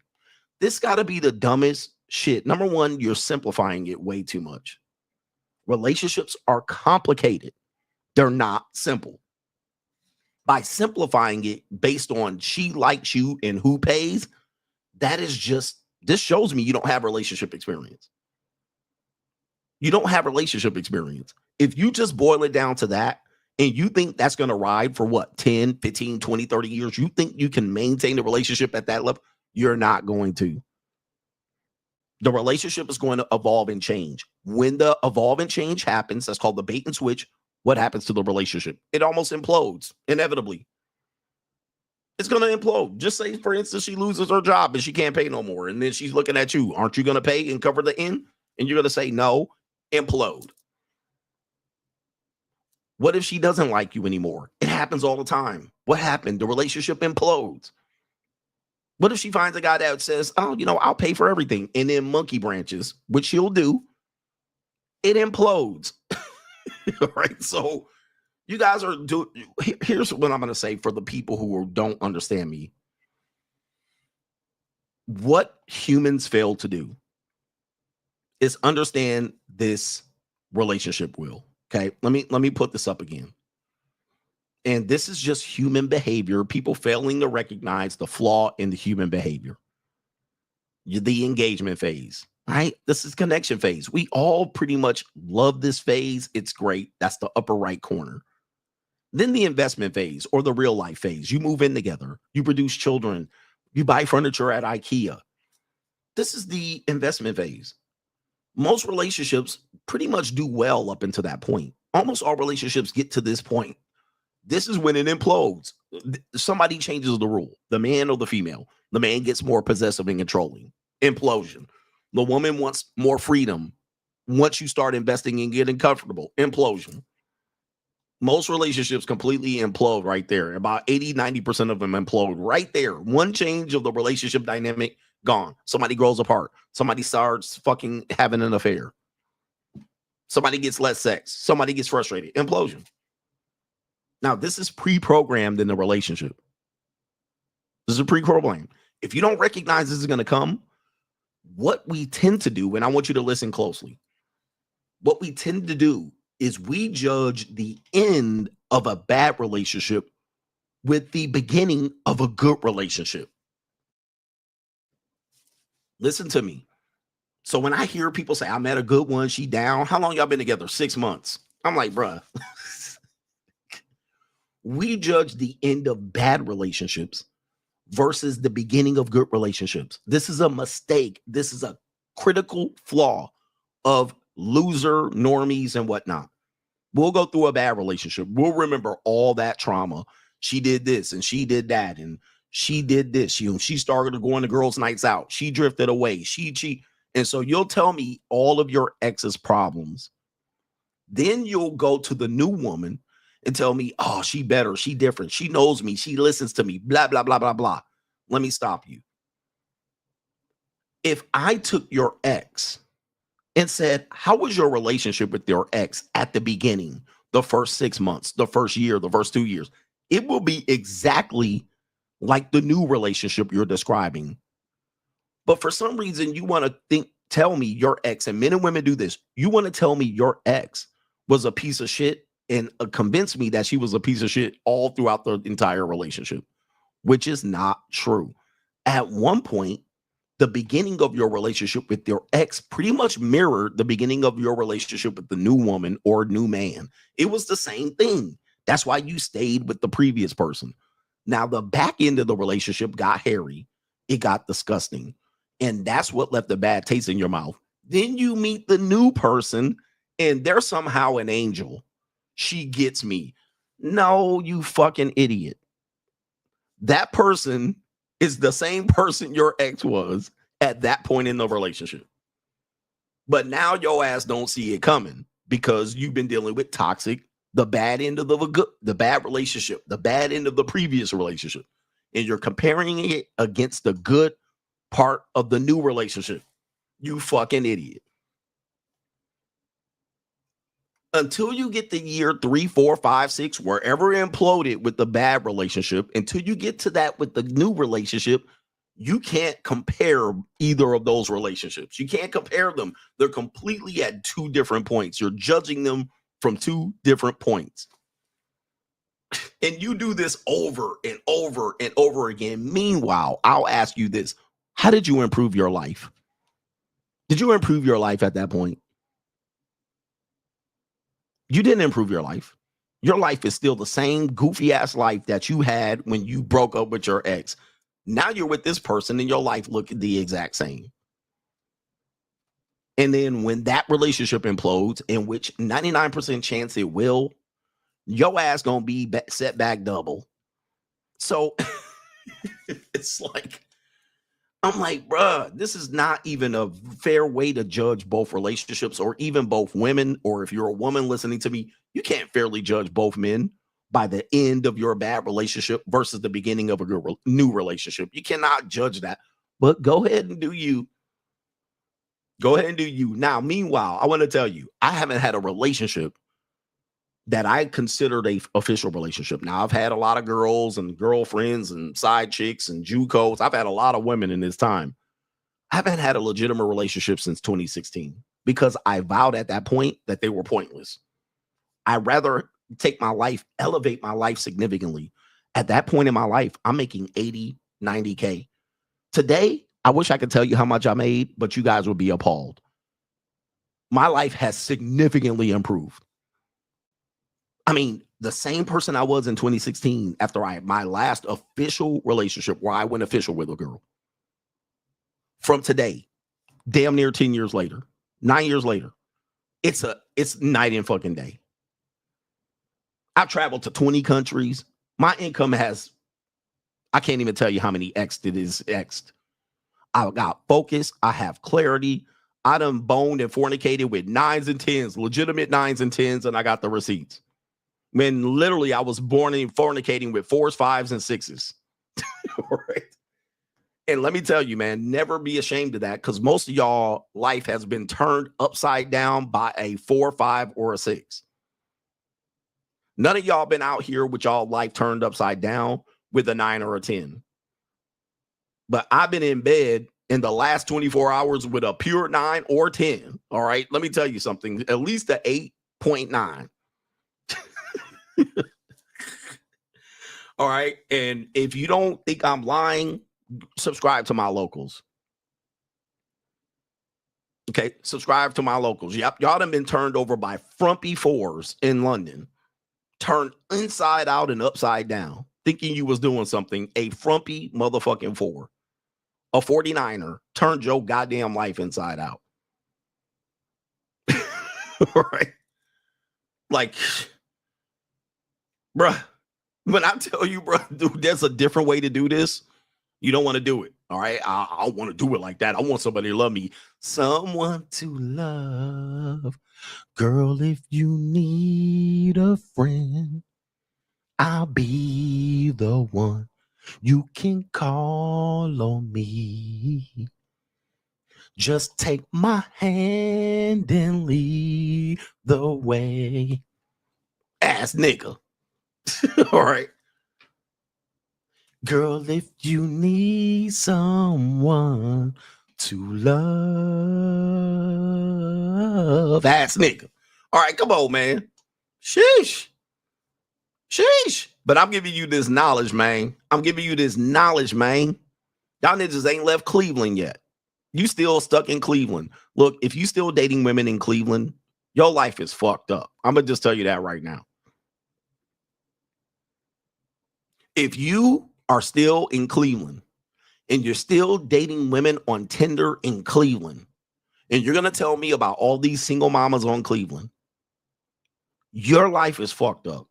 Like you take a L, bruh. Take a whole fucking lap L. Straight jacket.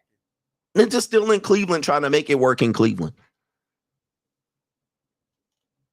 And you a regular, degular ninja in Cleveland. Straight jacket. Like you a regular ninja. You don't stand out in Cleveland. Like, I want you to listen to me. You live in Cleveland and you don't stand out. Straight jacket. Throw in the fucking towel, bro. He said Barstow. You a regular, degular ninja in Cleveland. You have the ability to pick up, uproot, and move to Phoenix. But you're in Cleveland. Dressed up, all scarf, big winter hat, coats, triple fat goose. And you running game in Cleveland. Just chunk up the L right now. Like, give up.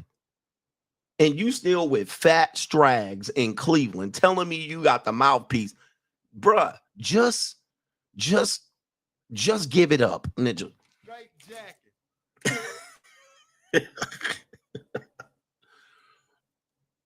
Bruh, I mean, it's terrible. It's terrible. But you'll tell me you win and then you found a good one. In Cleveland, bro, let me tell you, man, it's time to leave Cleveland or Columbus or whatever. Just give up the whole. All right, anyway. Because I've been to Cleveland and it was a polar vortex going on in there. No government name says this is JJ the Elder. Just a small token of appreciation to you, bruv. Also, pardon me, sir. Do you have us some of that Grey Poupon? Shout out to CGA. Yeah, that part of London is gone. All right. We don't have that London no more. All right. We don't have that London no more. TB says, Coach, glad to see you back online. These YouTube streets or a ghost town. Have you heard about Doge getting access to child support database? You know, Elon got 11 kids. Do you think the family court laws will be reformed under this administration? If no, why not? I don't think so. Now, maybe they'll shine some light on it potentially. But as you see, they shine light on all kind of financial corruption and nothing changed. All right. A lot of people, liberals, Democrats, simply said, well, they're pointing their attention the wrong way. But Doge just exposed a lot of financial corruption and nobody cared. So I don't think possibly he will make a change. My brother, no government name from the DMV, gotta love. And he says, gotta look at all these women. Martin Luther Lee. Ronald Reagan said, trust but verify. I say verify, then see what happens. My opinion on that one is I agree. Anybody that says trust but verify, I say no. I say no. I think for the most part, if you're dealing with a woman and dealing with her romantically, you either keep her on a tight leash or you don't care. There's no in between. Okay. Now, if you choose to keep her on a tight leash, just realize you're putting yourself in your own prison. All right. You're basically going to push her into doing exactly what you want her to avoid. So there's that. Number one. Number two, the best thing to do is don't give a fuck. All right. So, and just have enough abundance to replace her when she get froggy, when her feet get put to sleep. So I don't think that doing things like trust but verify is absolutely, that's garbage. All right. Do you say that? You get in your car, trust but verify? No, you check the fucking brakes. You check the oil. You check the gas. All right. All right. You don't trust your car and that shit is going to conk out. Okay. But, you know, a lot of you guys will say trust but verify. No, bruh. Listen, I trust nobody. I go with DTA. Don't trust anyone. Right here. All right. Don't trust anyone, especially when it comes to dating women. Do not trust them, especially if they're pushing you in. You can trust me. No, the fuck I can't. Okay. All right. I can't trust you. All right. Which human being can you trust? People have trusted human beings for a long time, and they let you down. Human beings are the biggest letdown out here. Okay. All right. But DTA, motherfucker, don't trust anybody. Don't you trust me? No. All right. Trust is earned. Why would I trust you? You're a stranger to me. You're a stranger to me. Okay. I'm supposed to trust you, but I'm different. I'm not like, okay, why are you single then? Why are you single? You're single because possibly someone trusted you and they stopped trusting your ass. Now, the reason why for men, and I know ladies, you know, this is not a lady-centric show, but if you want me to make a ladies channel, I'll make a ladies channel for you ladies. I'll tell you about these bum-ass ninjas. I'll tell you about these bum-ass ninjas all day long, but let me tell you something. When it comes to this idea of trusting a woman, okay, trusting a woman, is that for a man, the reason why you don't trust a woman, I'm going to tell you, I'm going to write this down because this is the biggest game you've ever heard on the internet. This is the reason why you never trust a woman, is because most of the things that a woman gets in a relationship is upfront, right? This is the riff. This is the big thing. So she says, you could trust me. Well, if you trust her, let's say for 2 weeks, 2 months, well, you've already taken her out on dates and maybe gone on a vacation, or you bought her a gift, or you babysit her kids while she was going to work. You've already kind of done some things already. And you got some guts. You got some punani and you nutted in her or something would happen. Okay, so much of a woman's gain in relationship is at the beginning. This is why they take you to court at the end of a relationship, because they feel like they're owed something that they didn't get yet, right? So they were going to continue to get something. They stopped getting it, so they charge you for the past use of her vagina. So it was free. You were giving her something. She got used to it, and now once the relationship ends, she wants that to continue. I want that payment to continue. I want that support to continue. So they got spousal support and child support. But you guys have already given her, with your trust, most everything she's going to get in the relationship. Once that ends, gone.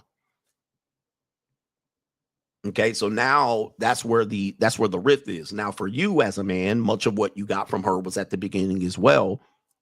But your investment in her was meant for you to have that for as long as you could. So that's what you did.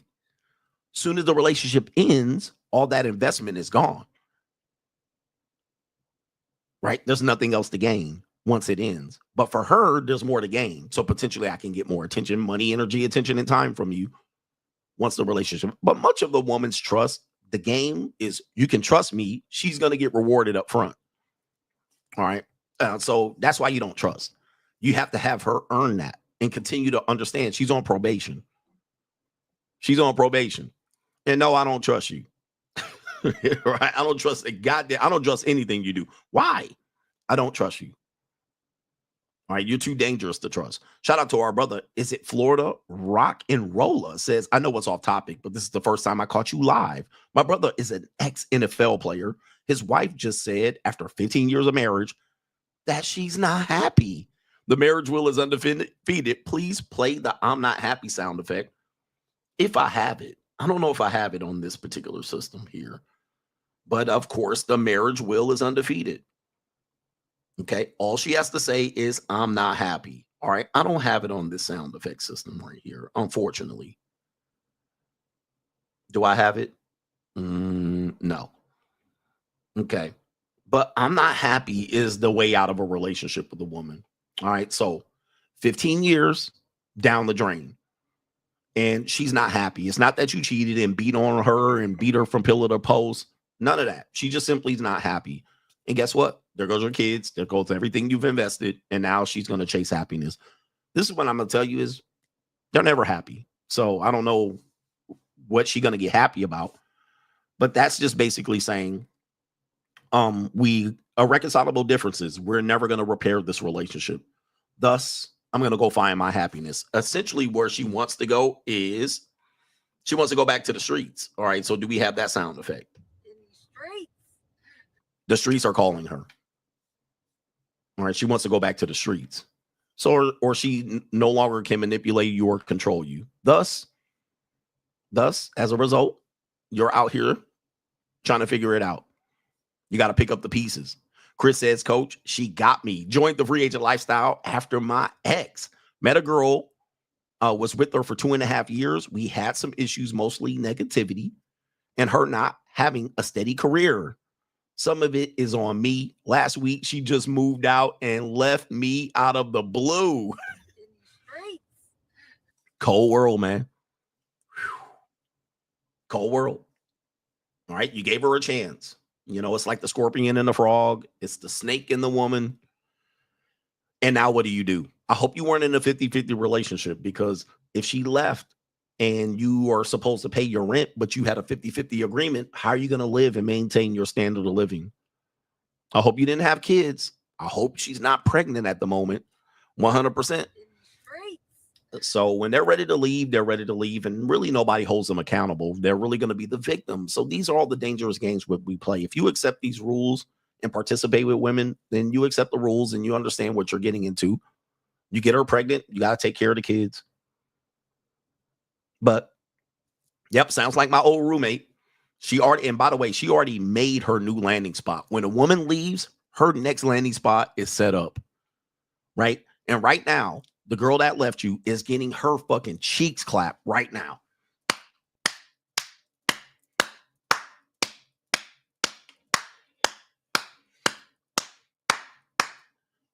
Okay. When a woman leaves you, her next landing spot is safe and secure. You leave your woman, you're living in your car. You leave your woman, you're living at your parents' house. You leave your woman, you're couch surfing. Most of the time, when a woman leaves you, her next spot is secure. She done made room, and now she's just gonna be like, I'm out of here. All right, bye-bye. And her cheeks getting clapped because Punani is monetized out here. So if she need a place to stay, all she got to do is get them cheeks up. Okay. Gotta get my bag and run. All right. So the other guy, the other bull in the ring was there. So by the time this is why they call it monkey branching, by the way. And don't ever tell normies this. By the time it's time for her to leave, she has grabbed onto the next branch. So she's a monkey swinging. You're the fucking branch. All right. She ready to leave that branch. She don't just let go of the branch and fall into the abyss. She don't fall into the crocodiles and the alligators. All right. She's got to survive. So she's swinging with your ass. You send me swinging. Oh, you send me swinging. And she just a swinging on the branch. Then when she ready to let your ass go, she wait for that other branch to swing over. She just looking. She grabbed that fucking branch, whether that's her mama, her brother, her boyfriend, the new boyfriend, the ex-boyfriend, the baby daddy, the new nigga, the bull in the ring, the boss, whoever the fuck she going on, she gonna wait for that other branch. And she'll grab that motherfucker and she be swinging, holding the both of them like this. Okay? She be like this. All right? And when she got this motherfucker, she got it. You got me? And she be putting pressure on the new ninja. You got me? You got me? You got me? You got me? And the new nigga be like, yeah, I got you, bitch. All right? All right? He be like, I got you. All right? Where's my gotcha bitch right there? Okay? You got me? I'm about to let go. Okay? Then she got him. Then she let your ass go. Now she on the new branch. All right? That's how they leave relationships. That's how they leave. That's how they leave. So they never leave with no other branch secure. Because they ain't trying to be homeless out in this motherfucker. All right, anyway. Let me get back to the main event and then we'll get up out of here. What time is it? Oh boy, I got to get ready here. All right, I got a flatback Supreme coming in. All right, people like, and Dr. Umar would be absolutely disgusted with my behavior out here in the United Kingdom. All right, here we go right here. Main event. Do I have the main event bell? All right, I got to do my sound effects. You know me, man. My sound effects are about the game here. But I know they're loud in my ear. But main event. Let's get to these banners out here. And it says right here, it says a TikToker says that when we need to bring back shame. For the young people, you don't realize we used to have shame in our society for men and for women, but particularly for women. And of course, you know, feminists fought against this shame. But what would happen is if a woman did something, she was shamed for it. And literally this would keep her out of the running for finding a good mate. If she was too old and never got married, old maid. All right, you'll never find a husband. If she was a whore, a 304, a skeezer, a tramp, you never gonna find a good man. No man gonna ever marry you. You've been out here huzzing in these streets. So this is what people used to do if a woman did something. She got a tattoo. Oh, you out here, you're used goods. She got a divorce, cooked. All right, you're cooked. So women would do certain behaviors and immediately people would shame them. And not just men, but women too. Women have called women bitches and hoes and sluts more than men have. Okay, so women would shame other women. She's a hoe, she's a skeezer, and she'll make sure she throw a whole dirty Mac to a man. Don't get with her. She's a hoe. So she been with more than two guys. Hoe. She has a high body count. Hoe. All right. Don't marry her. The whole world will tell you. The church pastor will get up there and shame these women. You're going to burn in hell. You dirty heathens. Okay. A wife cheats. Scarlet letter. Okay. Your daughter goes out there and she has a roll in the hay. You're bringing shame upon our family. You're bringing shame upon our family. So women have to go through this thing where they call it slut shaming. You're shaming me for being a slut. Okay, you can't do that. In a grape case, the woman says, this guy raped me, but they bring in all kind of evidence that she was previously that night before getting a train ran on her. Okay, she was getting a train ran on her. And they'll say, we can't slut shame the women. Yeah, she was getting a train ran on her yesterday, but we can't bring that into evidence today. Kobe Bryant's girl had 3 or 4 men's DNA in her panties that she turned over to the police. and claimed Kobe raped her. Does that, by the way, the case was thrown out immediately when this was discovered. All right. But women have said that's slut shaming her. That's not fair. That doesn't mean she wasn't assaulted, which is true. It doesn't mean she was not assaulted. However, it does make her accusation come into question. Now, during this time in the last 10 years, we've been dealing with this. We shouldn't shame people. Only God can judge me. And we listen and we don't judge. So all of these movements are an anti-shaming movement to get women to do behaviors that they can no longer be held accountable for. What's wrong with a woman with high body count? What's wrong with a woman that has kids by 3 different men? What's wrong with a woman that has tattoos and a tramp stamp? What's wrong with women that has a bull nose ring? What's wrong with women that have been married and divorced 3 times? What's wrong? So we went to anti-shame. As a matter of fact, there's a clip of me on the Fresh and Fit show from 2021 saying this exact thing. And this was the tipping point to where we have had the degradation of our society. Old CGA, take it from here. They remove shame from being an old maid. They remove shame from being a single mother. You remove fathers so the father can't critique their mate selection. The next part is then you open up her reach. Well, in the 90s, the girl could only get with 3 guys, and those 3 guys were right there in her city. Now, a woman has worldwide reach. Yes. So she can do dirt and come back to your city and be like, they remove. All right, she can come back to your city and act like an angel. She can actually pick up and leave Atlanta and move to Los Angeles and say, I'm a new woman. I'm a Georgia peach. All right, I'm a real Southern woman. But in Atlanta, she done wore out her welcome. Or that peace leave done got wore out in Atlanta. Now she's in LA. So she just picked up and left. Where before that was not as possible. And of course, if you find out her past and she was selling punani, or she went through a whole phase, or she was on OnlyFans or TikTok, oh, she said that was in my past. That's in my younger years. I hope you understand. That doesn't mean I'm like that today. So just trust me, I'm a different woman today. And you're like, well, okay. Well, do I still get access to your punani? And then she turns your life inside out. She turns your life inside out. You're walking around with her holding hands around the city, and 80 niggas done beat cream pied her and nutted on her face during her whole phase. And they see your ass walking hand to hand, treating her like a high class woman. And they sniggling at you like, but she said, but that was in my past. Don't worry about it. All right. This is the type of shame that happened. Now, this sister said, we need to bring back shame. We need to bring back shame. So let's go ahead and take you to the clip right here. I don't know who the woman is. So there's a woman covering her, but let's see if we can pull this up.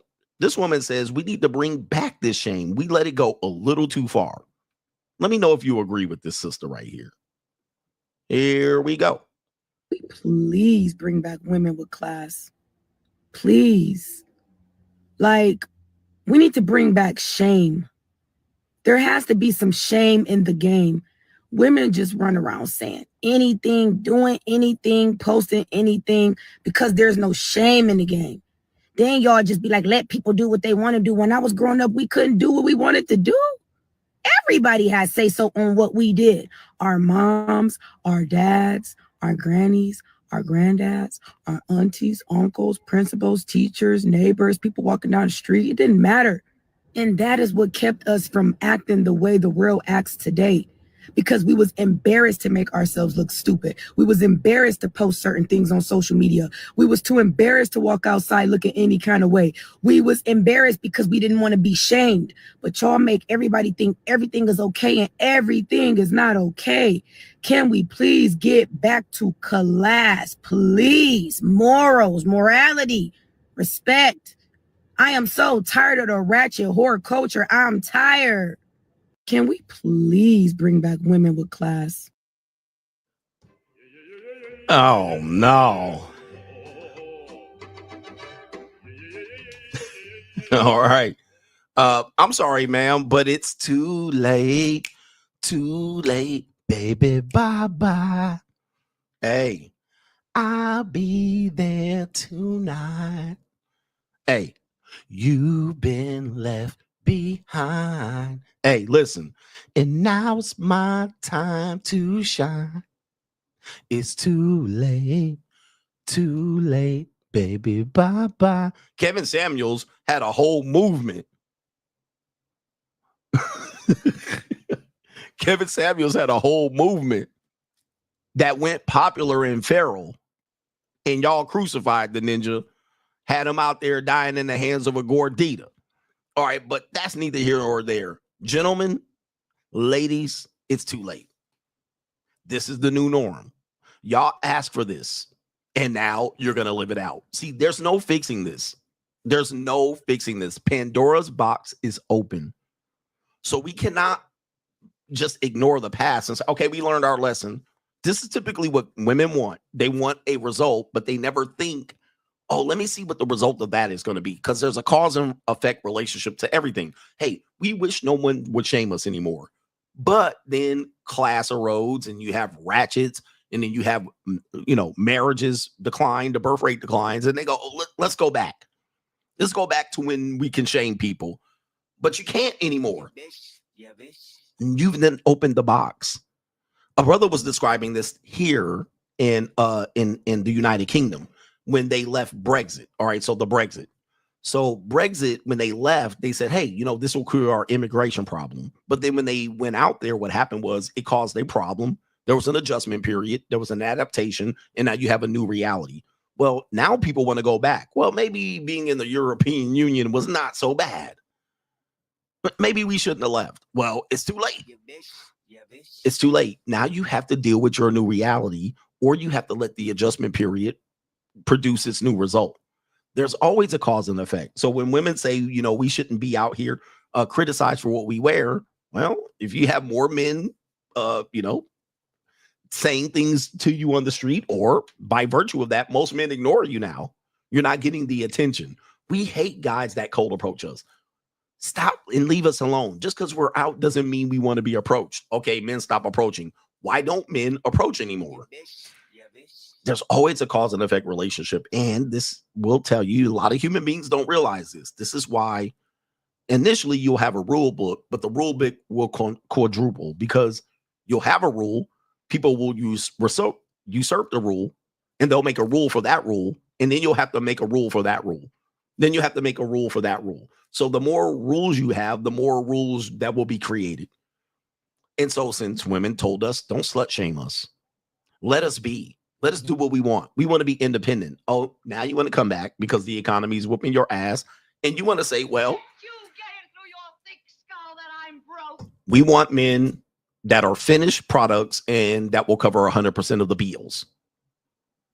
Okay. But we're still going to be independent. So you see what happens is there's a little bit of a game that I think women played, and they overplayed their hand, and now they want class to reign. But I thought it was hot girl summer. This is an example of they got what they wanted. It felt good, but then there was a result that they didn't like down the line. Now let's bring back shame. Too late. Too late. Too late. People don't realize this. When you make a social norm, when you make a rule for the social norm, that is the new norm until a new norm is replaced, but you're not going back. Okay, so there's a penalty to pay for living a life out, right? When you were a kid, you're like, I wish I had more freedom. Your parents gave you more freedom. Then you got out here and done some stupid thing. Now you're like, maybe I should have went with the less freedom. Too late. It's absolutely too late. And this is the same thing that's happening to, I think, the American people, is that now they see why there's a patriarchy. Why is there a patriarchy? Because men in societies knew if you gave women too much freedom and no accountability, your society is going to collapse. Now, this goes for men as well, but most societies knew, they said, women should have more rights and they should have more control over their body and bodily autonomy and so forth and so on. Now you have a mass graves full of kids getting deleted. Now you have mass murder going crazy in the womb. And most of these societies knew that you can ill afford to do that. We have 80,000 years of civilization that told us that your society will self-destruct if you allow women to make their own decisions, because eventually they'll turn, well, I'm just a woman. I thought I wanted it, but I don't. And they always going to go back. Women have the right to change their mind. So this is why you don't trust them. That's why you don't lead with trust, because they're going to change their mind. If you have never dealt with women, I've managed many women. I've actually worked with women. They will change their mind and they'll just dig their heels into the ground. Well, I changed my mind. And now what do? You're just stuck there with the results. You changed your mind, but the results, the destruction is already behind us. This is why I told you we're not going back. I just don't have faith in this group of people. Most people are idiots, and they're not even useful idiots. You guys are really not useful. But most people are going to make a decision on what feels good today, and then they're going to want to just change the result later when it doesn't work for them. This is why I wrote the de-evolution of the American woman, is that they don't see that their destructive behavior is going to cause something down the line. Then they're going to want us to help. Help. Okay? Help. I've got $3.85 in my purse. Help us. It's like the brick woman, right? She got the brick upside her head, out there dressed like a schizoid. And then she says, why aren't men helping us? Well, you told us not to approach you. Okay, so this is what we have here. Unfortunately, I don't think we are going back. But here we go. Can we please bring back women with class? All right. No. We've actually elevated women with class. We've actually elevated that the common denominator is the classless man and woman.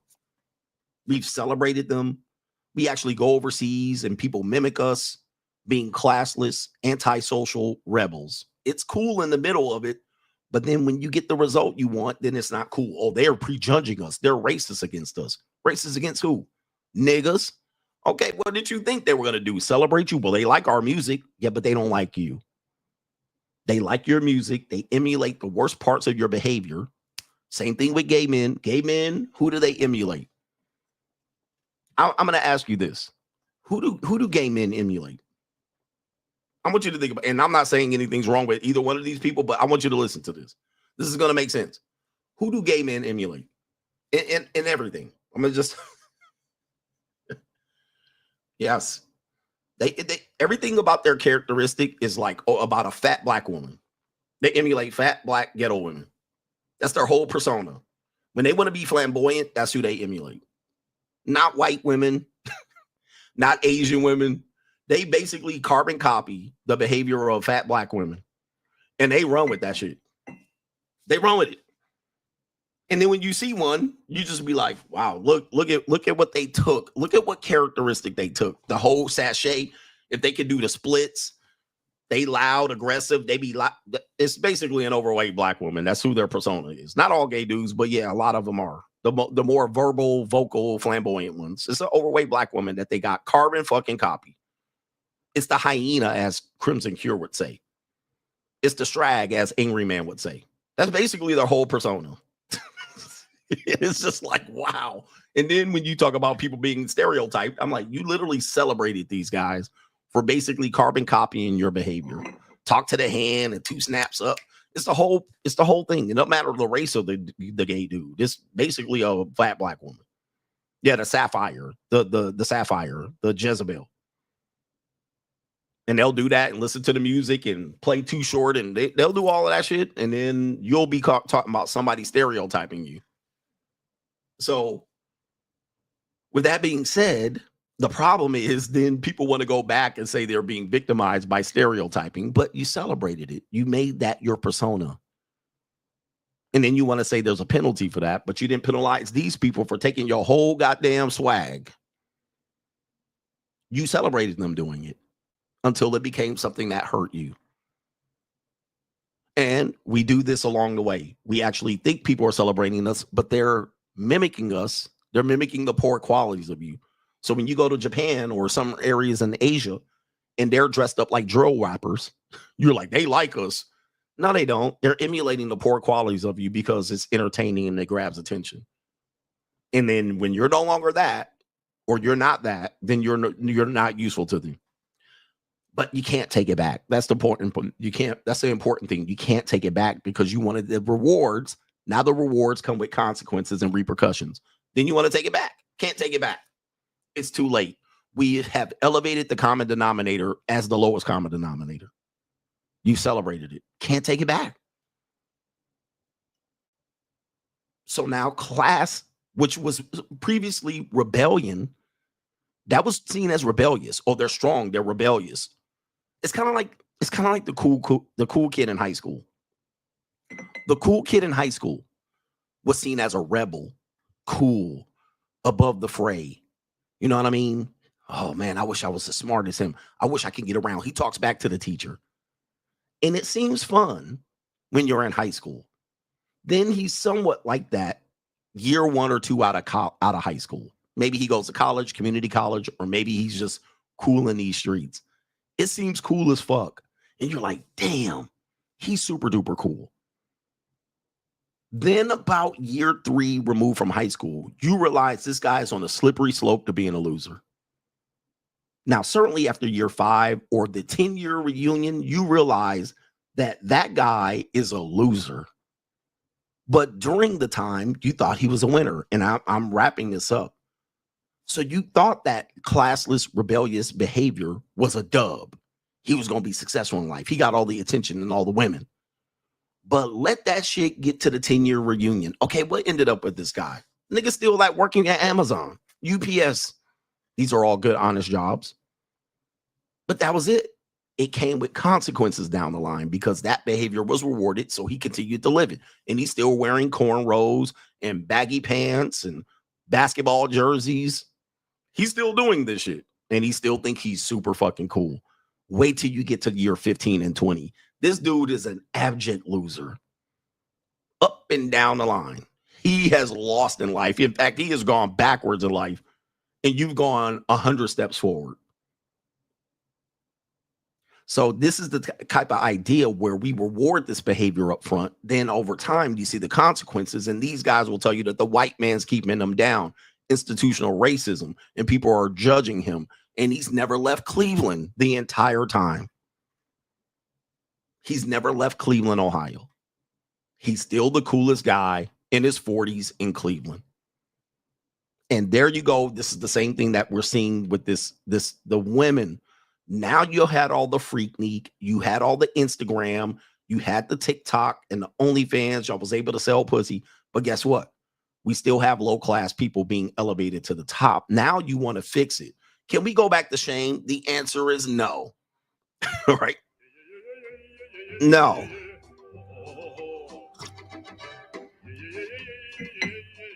The answer is no. And I heard this, and I'm going to sum it up. I heard a video of somebody suggested to me. The video said that, you know, feminists have wanted to eliminate the patriarchy for a long time.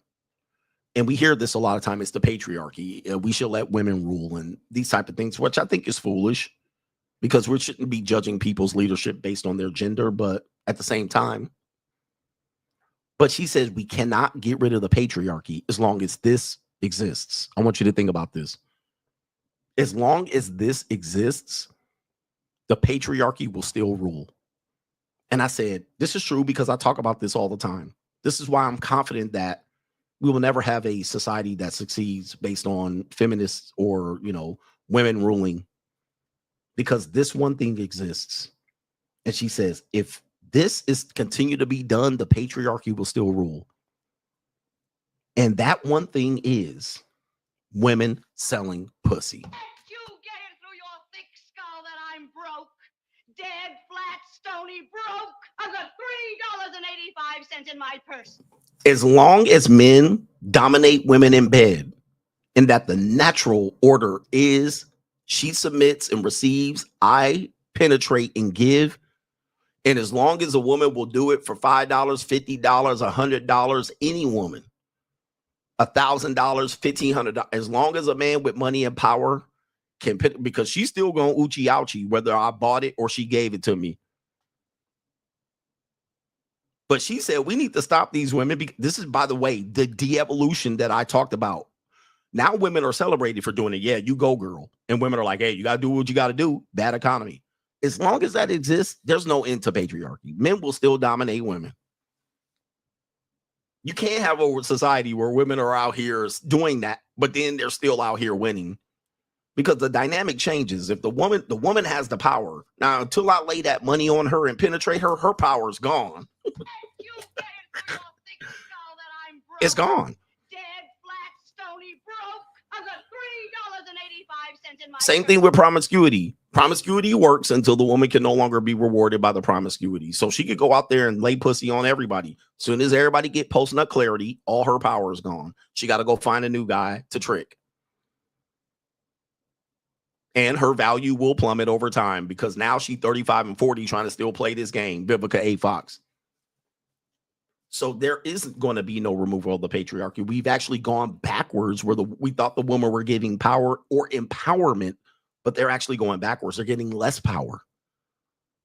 They're getting less power as they continue to go through this, selling feet pictures. There was a woman today selling toenail clippings.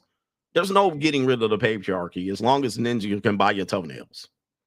There's no more. Now you work for the men. As I always tell you, women always need a daddy.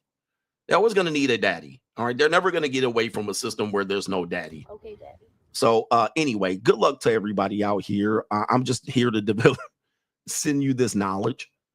And I think just the dynamics between men and women, men are good. Once a man penetrates you, your power is gone. Other than your legal power. Because, I don't want to get graphic here because this is a family show. I don't want to get graphic. But the act of sex alone, where the man is going to dominate the woman, as soon as you lie on your back, that's called giving up your back in wrestling, in any move. As soon as you give up on your back, all right, you're not dominant no more. Soon as you wince when I slide in, soon as you exhale, soon as you power's gone. All right. I'm now in control. Okay. I don't care how strong or independent you were.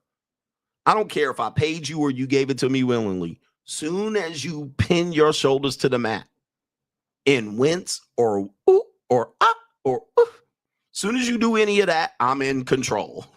Right. I am the dominant. I don't give a fuck how you have that shit right there. Soon as your eyebrows furrow, soon as your eyebrows go up, soon as I stand over you and grab your pigtails, power gone. In wrestling, soon as your shoulders hit the mat and I'm over you hooking a leg, you have no more power. You are now the submissive. All right, anyway, let me get to these supports, man, and I got to get out of here. I got to hit the showers, man. I'm supposed to be ready here in another 30 minutes, and I'm behind schedule. So somebody's going to be disappointed here. But, oh, boy, join me over on Local so y'all can see what I'm doing out here. It's nasty time out here. All right, thank you for the support. Let me get to Cash Apps and all of that. Shout out to Joshua Moon says, Cleveland Ninjas hold that L. Cleveland Ninjas taking the L today, but I love y'all in Cleveland. I love y'all in Cleveland. Ladies are mad. I dominate men. All right, have you ever heard a lady say this? Shout out to the ladies. I fucked him. All right, I fucked that guy. Or I was, ma'am, let me just say this. I'm the hammer, you're the nail. You never fuck someone. You get fucked. All right, ladies, we got to understand that. You can say I had sex with the guy, but I fuck you. You got fucked. All right, you never fuck someone. Right? I heard a woman say that recently, like, oh, I fucked him. I was like, no, you got fucked by him. Like, you don't dominate him. You lied on your back. Meow. Somebody said that. It was a young girl, and I looked at her like, huh? I was like, no, that's not how that works. All right. All right, so anyway, that's not how that works, bro. I'm the hammer, you're the nail. Every single time. At least with me, it is. All right. I don't know how it works for you. Okay, all right, so anyway. But ladies will say stuff like that, and I'm like, lady, let's figure out how this works. Let's describe how this action works. Who was thrusting? Who was pinning back legs? Who was holding you up? Who was wincing in pain and who was sweating and groaning and moaning? Sounds like you were. All right. And guess what? That means you do not do any fucking. You got railed. All right. Anyway, Kaylin says, Coach, comparing the end of an old relationship with the beginning of a new relationship is why we should only be married once. When we get married multiple times, that when it was designed to be do you part. And if your relationship or marriage fails, you should only fornicate moving forward to prevent fornication. Women would have to choose not to break up, but they won't. Well, the incentives are there. So in the Western world, they will exercise their rights. And I can't control that. Shout out to Miles Morrow, says, tell the almighty bruv Slick Rick. I said, what's up? Shout out to Slick Rick. I forgot he was here. He got deported. The Real Fitzal says, yo, coach, keep crushing it. Thank you for the support. JC says, to the guy who said his girl just up and left, you should know that he is clapping her in all your favorite positions. Roski. He says she makes that face you like too. Time to boss up. All right, she makes that face. Hey, ladies and gentlemen, like if you have a girlfriend or boyfriend right now, one thing that will get you upset, like shout out to the people in relationships that watch me. One thing that will get you upset is knowing that your girl or your guy has that face with another person, right? So if you have a girlfriend and you're thinking, you know, she has a friend, homie she went to school with, play cousin, coworker, work husband. If you imagine your girl making that face with that person, doesn't that trigger you? Doesn't that trigger you? Right? You get triggered just thinking about that. Like you're like, maybe she cheating on me. And then you think about her making that furrowed eyebrow face, that face she makes when you slide up on her. Oh, that will piss you off. That's going to piss you off. You're going to be triggered. Ladies, you too. All right? You too. You think about your man cheating and he making that.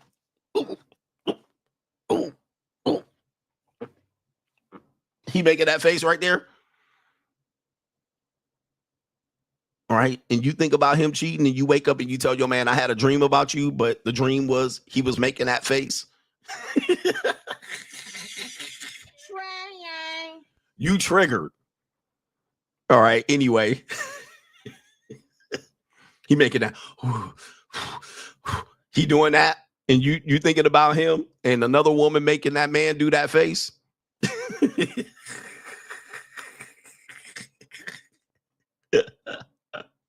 You trigger like a motherfucker. You like, oh, another woman making my man make that face. All right. Anyway, that will make you triggered all day long. All right. You trying to catch your girl getting throttled because she making that face with somebody else. Ko-Fi supporter coach, he says, you are living the life. I'm going to Amsterdam next month to give me some flatbacks. Keep up the fantastic work. You're going to catch me next week. This week, I'll be streaming from Paris. Maybe once in Amsterdam. I'm living the life, man. This is the free agent lifestyle. I had to show y'all, man. You got to live the free agent lifestyle. A man supporting men. Salute CGA. Appreciate you for sharing and liking my IG content. Yes, indeed. Good content, too. Go subscribe to him. A man supporting men. Big Boss Man says most of these purple pill men want a satisfaction of a relationship. This is ego. There's nothing wrong with that. But we must be honest with our intentions as a man. Most of us just hope for a good, solid, stable relationship. All right. That's what we're hoping for. I don't have any hope in that. Now, if there's a woman that wants to provide me with that, fine. Fine. All right. But I often find that a woman that says she wants to provide me that has conditions. And then when I don't meet those conditions, she skedaddles. Okay. And most of that time, that conditions is she gets to rule over my dick. She says, I get to tell you no more pussy you get no more punani out here. Now, Lane, I'm going to tell you something. There's nothing that's going to make me get rid of you faster than telling me who I'm going to stick my Johnson in. Okay. I'm too old for these games. This ain't high school. And I know you'd have been ran through more times in the Holland Tunnel. One thing that will never happen again is a woman telling me who or when I can fuck them or anyone else. All right. That's not happening. That's not happening from here on out. And really, it was from then on out. It's been for a while that I'm like, no more. All right, you ain't taking pussy off my plate. You're not taking girls off my plate. If I want to get my dick sucked by someone, I'm going to get it sucked by somebody. All right, you ain't going to just be like, you can't have no more from nobody else. That's conditions of our relationship. Okay, well, I don't want it. I don't want it. All right, I control this dick. All right, that's number one. I decide what I do with it. You don't. And then she says, well, you can't decide who I fornicate with. Well, good. Well, then guess what? You don't get my money then or support system. Pretty simple. You need me more than I need you. Let's just be frank.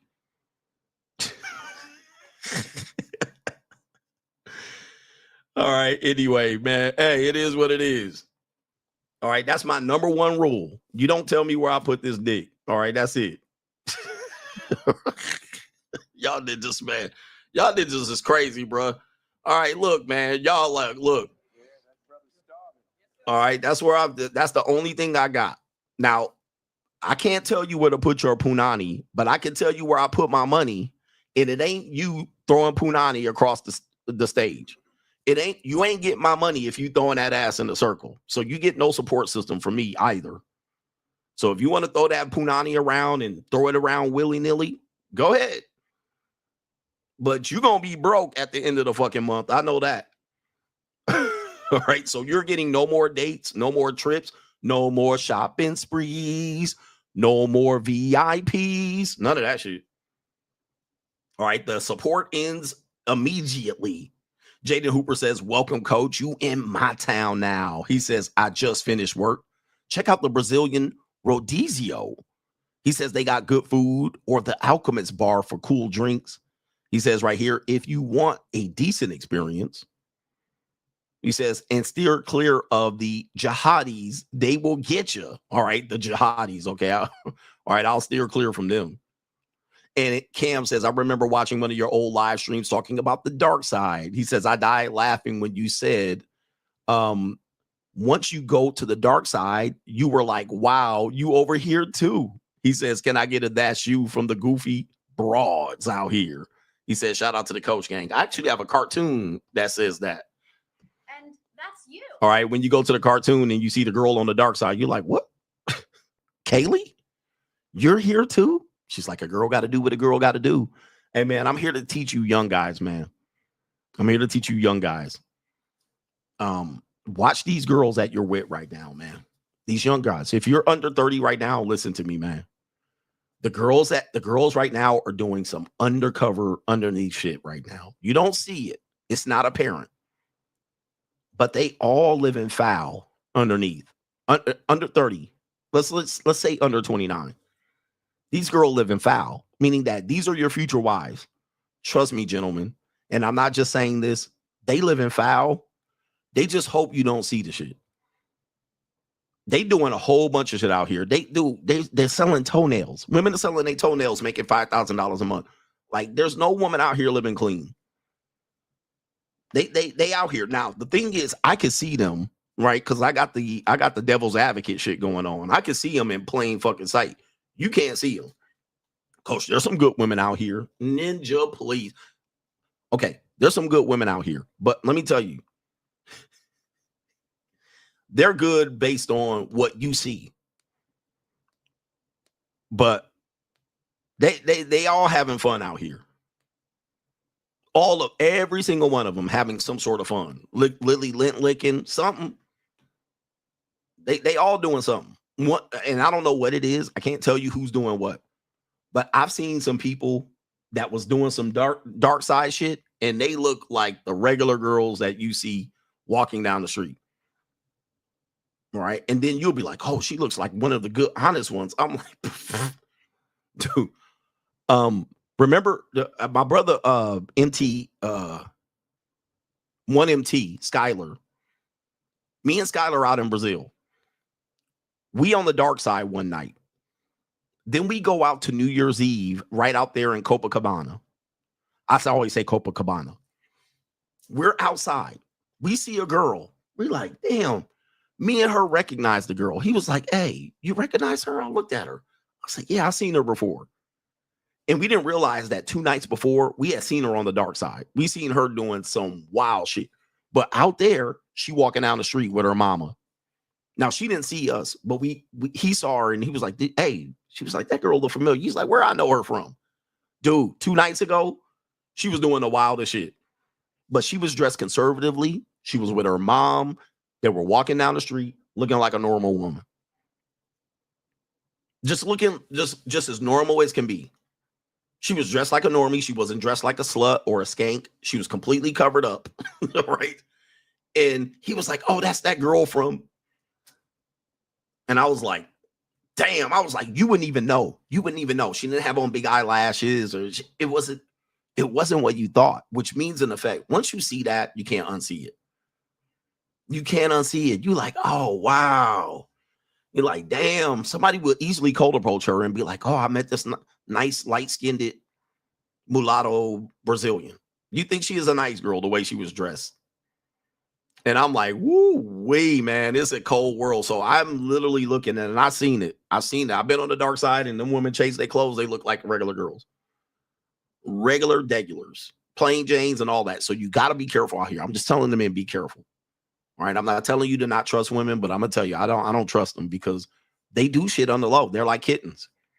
They do it on the low. Shout out to CJ, and let me make sure I get everybody, because I got to get out of here. I got to hit the showers, or I'm going to the dark side musty, and we don't want to do that. So let me refresh the screen. I'm running out of battery. I got to get rid of all of this setup because this hotel is about to turn into a debauchery room. Ladies, if you want to be included in this, let me know. All right, but I'm on the dark side forever. Okay. All right. And let me see if I make sure I got everybody.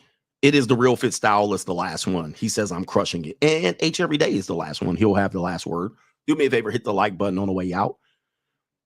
He says, H Every Day, no coach, shut the F up. Why you tell them? He says, we will always be in control. They don't know. He says, even these Dizikes and bull daggers out here, y'all cosplaying a man, really a teenage boy. So yes, they cosplay a man, but guess what happens? They got to get a strap on. You got to get a strap on at the end of the day. They got to get penetrated. I mean, it's what it is. At the end of the day, we have to realize where the dominance comes from. Sex is really about power. I didn't understand that when I was younger. Sex was not about power, but I see it is. It's definitely a power play for men and for women. For men and for women. So as long as a woman has to lie on her back, the power goes to the guy. The power is with the man. And she will even tell you this. The relationship doesn't work, she blames you. Right? You go homeless, she blames you. So the power lies with you, and act accordingly. But shout out to the Coach Gang. We'll be back tomorrow. All right. We'll be back tomorrow. Maybe not Wednesday. Maybe I'll jump on Wednesday. I'll be in Paris on Wednesday. So I'll try to jump on. But hit the like button on the way out. And we out of here. Peace.